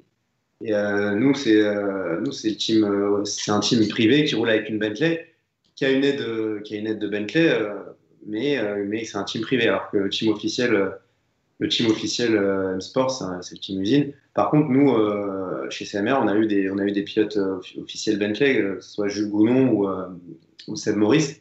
Donc on a une aide de Bentley via leur pilote officiel, mais ça reste un team privé. D'accord. On passe sur ton futur, Fabrice? Bien sûr. Hein?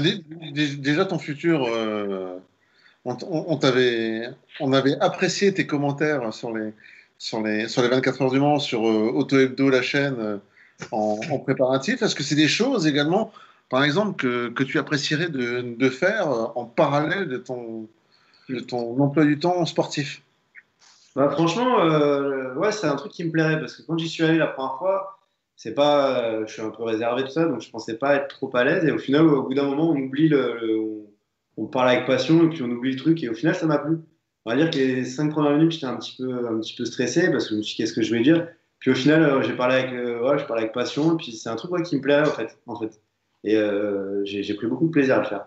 Alors j'aurais préféré être 24 heures du Mans, pour être honnête, mais rouler. Mais c'est un truc qui m'a plu. D'accord. Et d'un point de vue sportif, tu nous parlais avant de l'MP2, les États-Unis, pouvoir retourner dans un proto. Est-ce que c'est quelque chose qui aujourd'hui Ben, ouais, te botterais avec un programme européen, un programme IMSA. Moi, retourner en proto, c'est un truc qui me plairait. Oui, c'est un truc qui me plairait, c'est sûr. Parce que voilà, j'aimerais bien refaire le Mans. Dans un proto, c'est le top parce que voilà, on joue quand même un petit peu, même s'il y a des LMP1, on peut jouer à un truc sympa au général, en LMP2, donc ça me plairait. Après, le GT World, j'ai pris du plaisir cette année et le niveau de pilote et de team est top. Donc ça, c'est un truc vraiment sympa. Aujourd'hui, voilà, la dernière course est finie à 15 jours, donc c'est dur de dire ce que je veux faire et ce qu'on pense faire parce qu'on est en train de discuter. Mais bon, aujourd'hui, je pense que c'est plus du GT. Je vais plus repartir pour une saison en GT parce que j'ai aimé ça et je veux me servir de l'expérience de cette année pour l'année prochaine. Et puis, c'est un championnat que j'ai apprécié. On, Du coup, on parle souvent des pilotes, Nelson, mais est-ce que toi, dans ta gestion professionnelle, est-ce que tu es également aidé par quelqu'un d'un point de vue management, d'un point de vue choix stratégique, d'un point de vue support? Oui, il y a une personne qui m'aide depuis fin 2014. Bastien Ostian, je le salue s'il regarde. Euh, et il m'aide voilà, depuis toujours. Donc c'est toujours bien d'avoir une personne extérieure. Forcément, la famille me donne son avis, mais c'est toujours bien d'avoir une personne aussi extérieure avec un peu plus de recul qui est là pour me dire bah, je pense que c'est mieux que tu fasses ça ou ça. Et donc voilà, il m'aide depuis 6 ans dans mes choix. tiens, on est axé sur 2021. On a Pierre Gilbert qui nous dit, est-ce que Alpine pourrait te donner ta chance en P1 cette année car tu étais depuis leur début? Est-ce que tu es éventuellement encore en contact avec Alpine pour être en LMP1? Non, j'ai pas été en contact avec Alpine. Bah, j'aurais bien aimé qu'il m'appelle parce que c'est vrai qu'on y est depuis. Enfin, j'y étais depuis tout le début. On est les premiers à avoir fait des bons résultats. Et je pense que j'ai toujours fait des bons résultats sans aucune sortie de piste. Et j'aurais bien aimé qu'il m'appelle, c'est vrai. Et j'ai été un peu surpris qu'il nous appelle pas au moins pour nous en parler, même sans me prendre ou quoi. Mais pas de nouvelles pour moi. On sait jamais, hein, on est que le fin novembre, mais je pense qu'ils ont ils ont déjà les pilotes dans leur tête, mais c'est dommage parce que j'aurais bien aimé essayer d'aller jouer le général avec eux, avec Alpine. Ouais, tout à fait. Et on a Eric Préjean qui nous dit Alpine ou Peugeot pour la suite ou toujours chez CMR en 2021?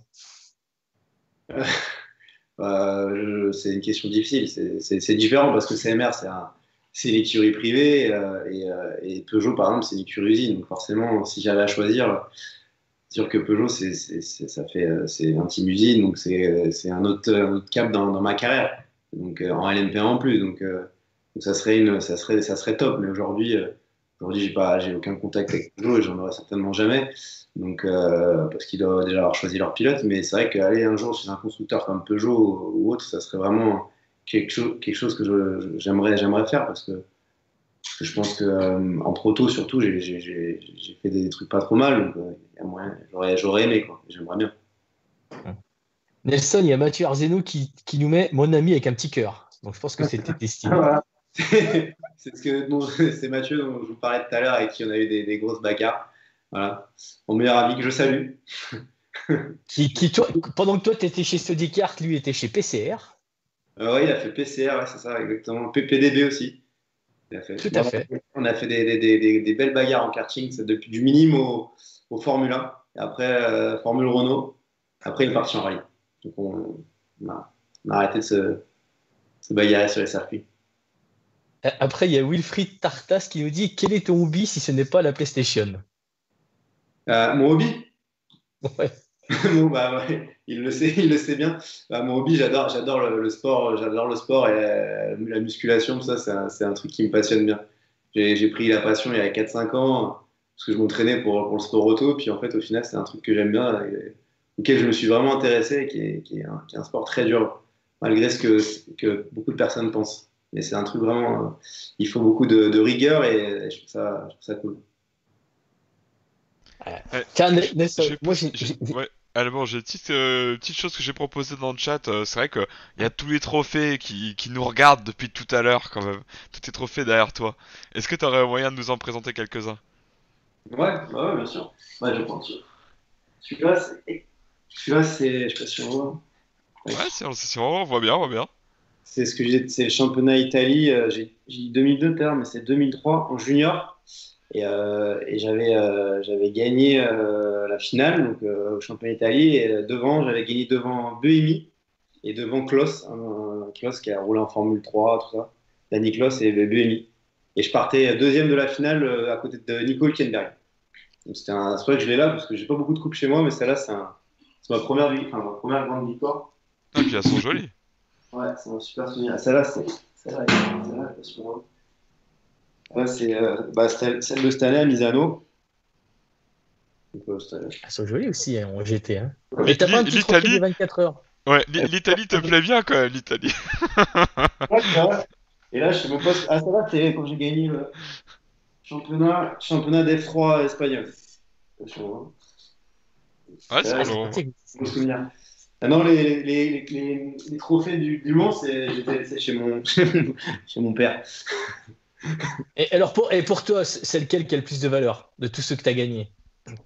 Bah, il y a Le Mans, et franchement, celle-là. Franchement, c'est pour ça que je l'ai pris chez moi, parce que j'aime bien, c'est un super souvenir, et je crois que c'était la course où j'ai eu le plus de pression au départ, parce que c'était ma première année où je sortais de France, et je me suis retrouvé là, en première ligne à la finale à côté du Hülkenberg, et il a un an de plus que moi, donc je me souviens qu'il avait gagné ou était vice-champion d'Europe l'année d'avant, donc j'étais là, je partais à côté de lui, j'arrivais du cadet, et j'étais plein de pression, et j'avais gagné, donc c'est un super souvenir. Et là-bas aussi, j'ai celle où on a gagné le championnat, je la regarde en même temps, où on a gagné le championnat du monde justement avec Paul Lou en 2015 à Shanghai. Donc ça aussi, c'est un beau souvenir. Ah tiens, pour rester dans les 24 heures, Nelson, on te donne le choix de faire ton line-up pour faire les 24 heures. Tu prends qui comme pilote? Ah, c'est dur ça. Euh, euh, ouais, il y en a. Bon, je vais dire les trois qui me viennent en tête comme ça, je dirais Jules Gounon, Paul Houchatin et Pierre Hague. D'accord. Les trois qui me viennent comme ça en tête. Ah, mais comme t'as pas dit, tu vois, Alban, comme t'as pas dit GT ou Proto, Ah, il a aussi. quand même mis, il a quand même mis Jules Coulon et il a mis les deux. C'est différent, mais bon. Il fait un mix. Et du coup, Nelson, tu as touché à toutes les catégories là. C'est laquelle qui t'a un petit peu donné du plaisir? Enfin, c'est laquelle qui te plaît le mieux, quoi, entre le GT World, le WEC, le V2V, la GP2, hein. C'est laquelle qui t'a fait vibrer? Ouais, c'est dur.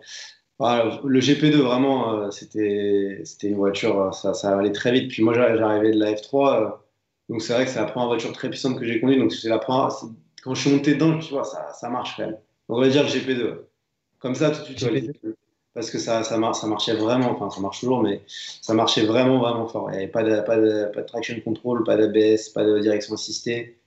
C'était vraiment la perf à mort, ouais, c'était une belle voiture. Juste balls, quoi. Comment? Juste les big balls. Ouais, ouais. Juste... Ouais, fallait attaquer à mort et c'était super sympa comme voiture à rouler. Je m'étais régalé. Alors, il y a une certaine Patricia sur le forum qui nous dit, tu nous parles pas de Lewis. Oui, Lewis, c'est notre chien avec Patricia. Et du coup, je l'ai appelé Lewis parce qu'il est né quand Hamilton il marchait bien et que j'aime bien Hamilton d'ailleurs. J'aime bien ce Uh-huh. pilote. Et du coup, il s'appelle Lewis. C'est ma photo de profil de Skype d'ailleurs. C'est un, c'est un petit Kevin King Charles. Magnifique. Voilà. Et il y a Pierre Gilbert qui nous dit, l'OM perd 1-0. Bah écoute, Je sais pas si ça t'intéresse, si t'es branché foot. parce que je suis pour l'OM et lui il est pour le PSG. Mais Ah, l'OM est champion d'Europe. Voilà. C'est tout ce que j'ai à dire. et, et du coup, Nelson, vu que tu es quand même à doubler des 24 heures, pour toi, quelle est la partie de la journée que tu préfères rouler? La nuit, le jour, le crépuscule? J'adore faire le départ, parce que j'ai presque fait à chaque fois, donc ça c'est cool pour l'ambiance. Après, sinon, j'aime bien rouler quand le jour se lève. Déjà, en général, c'est vrai que la piste c'est la mieux, donc c'est cool de rouler dans les conditions. On voit que les temps ça baisse et ça c'est agréable si on a la chance de pouvoir le faire. Donc, ouais, quand le jour se lève, c'est agréable. La nuit c'est sympa, mais c'est pas ce que je préfère. Il y a des bonnes sensations. Au moment, c'est toujours sympa, hein. Mais si je devais choisir, ça serait le petit matin, quoi. Et du coup, question con, ben, on en profite. T'es plus pluie ou sec? Moi, j'aime bien les deux. J'ai pas trop de préférence. Non, j'aime bien les deux. Franchement, si je préfère les courses sous la pluie que les qualifs sous la pluie parce que je trouve que les qualifs sous la pluie, c'est un peu plus aléatoire. Si ça sèche, il faut passer au bon moment, il faudra peut-être avoir un peu de réussite.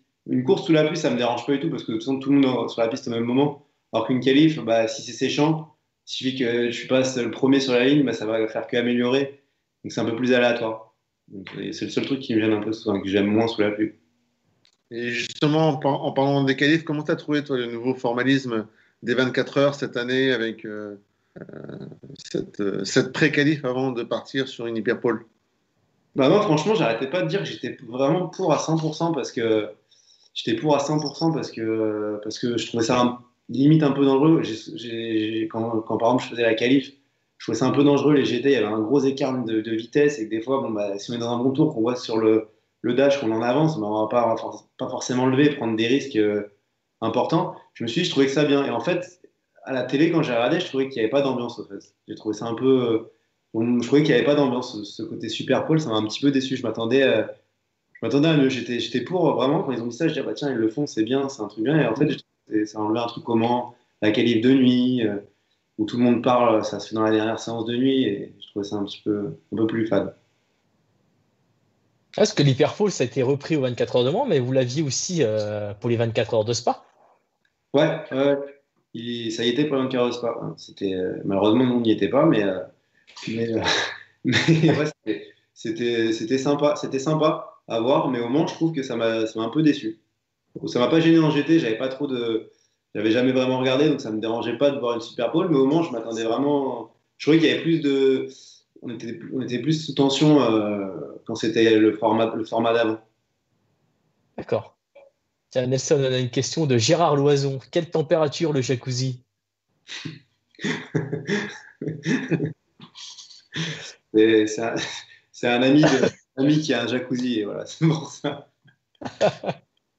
Tu vois, on a tout là, hein. Après, t'en as un qui dit, oh, sors ton maillot. Donc voilà quoi. Ensuite, qu'est-ce qu'on voulait aborder avec toi? Oui, tiens, Nelson, tu as été quand même assez formateur avec tes coéquipiers. Est-ce que dans le futur, hein, on va dire un peu plus lointain pour toi, parce que tu es encore jeune, tu as encore beaucoup de belles années devant toi en tant que pilote, est-ce que tu te vois passer derrière la barrière en tant que manager, team manager, manager de pilote, Ah ouais, coach?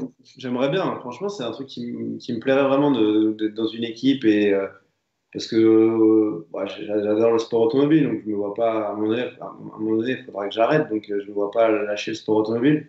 Et ouais, être dans une équipe, essayer d'apporter mon expérience de pilote, ça me plairait. Et je vois que pas mal de pilotes qui le font, ils le font bien, et je trouve que avoir comme team manager un ancien pilote, en tant que pilote, c'est vraiment top parce qu'il sait parler au pilote, il sait quand il faut venir, quand il faut pas venir. Alors que quelqu'un qui a jamais été pilote, des fois, il a pas ce recul-là et il vient de parler au moment où il ne faut pas forcément et c'est pas bon. Et ça, je trouve que j'aimerais bien le faire, ça me plairait.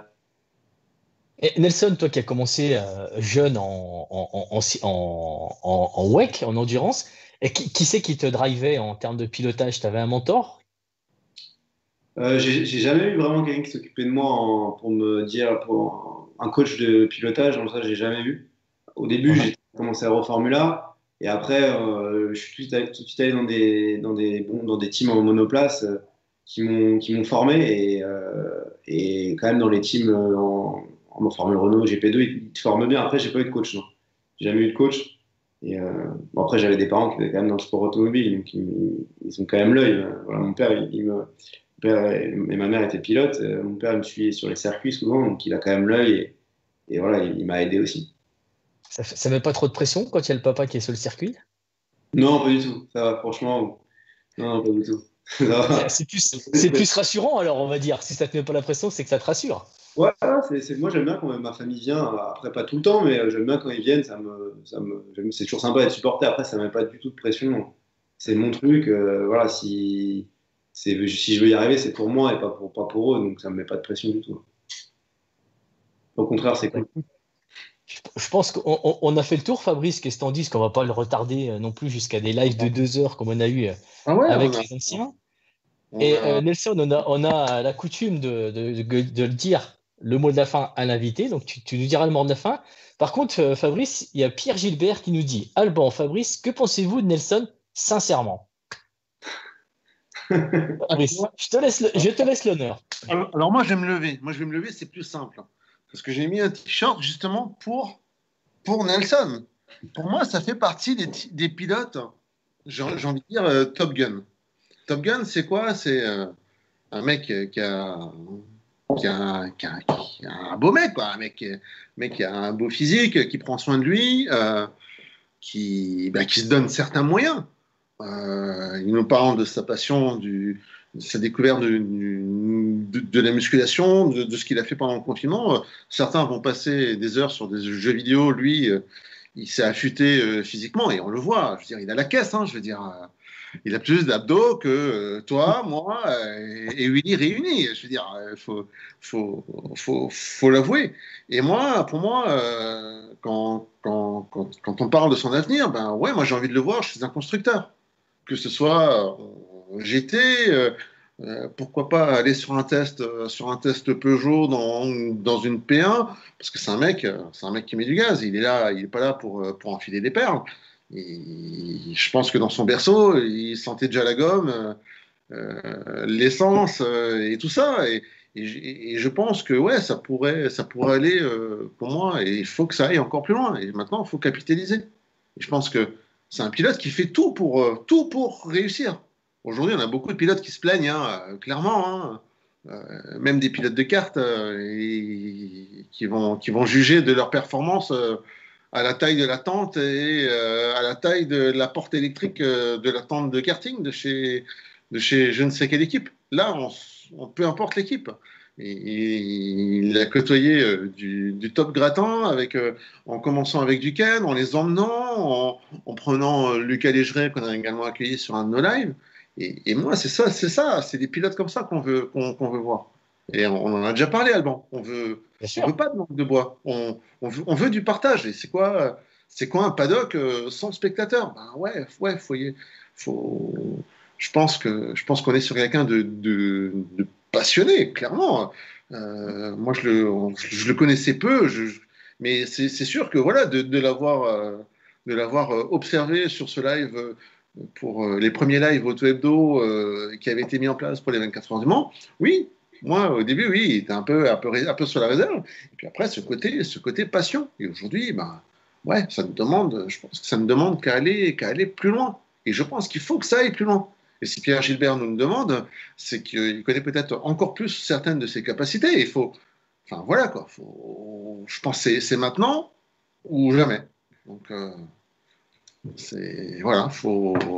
faut y aller. Et je pense qu'il faut y croire. Et moi perso, j'y crois.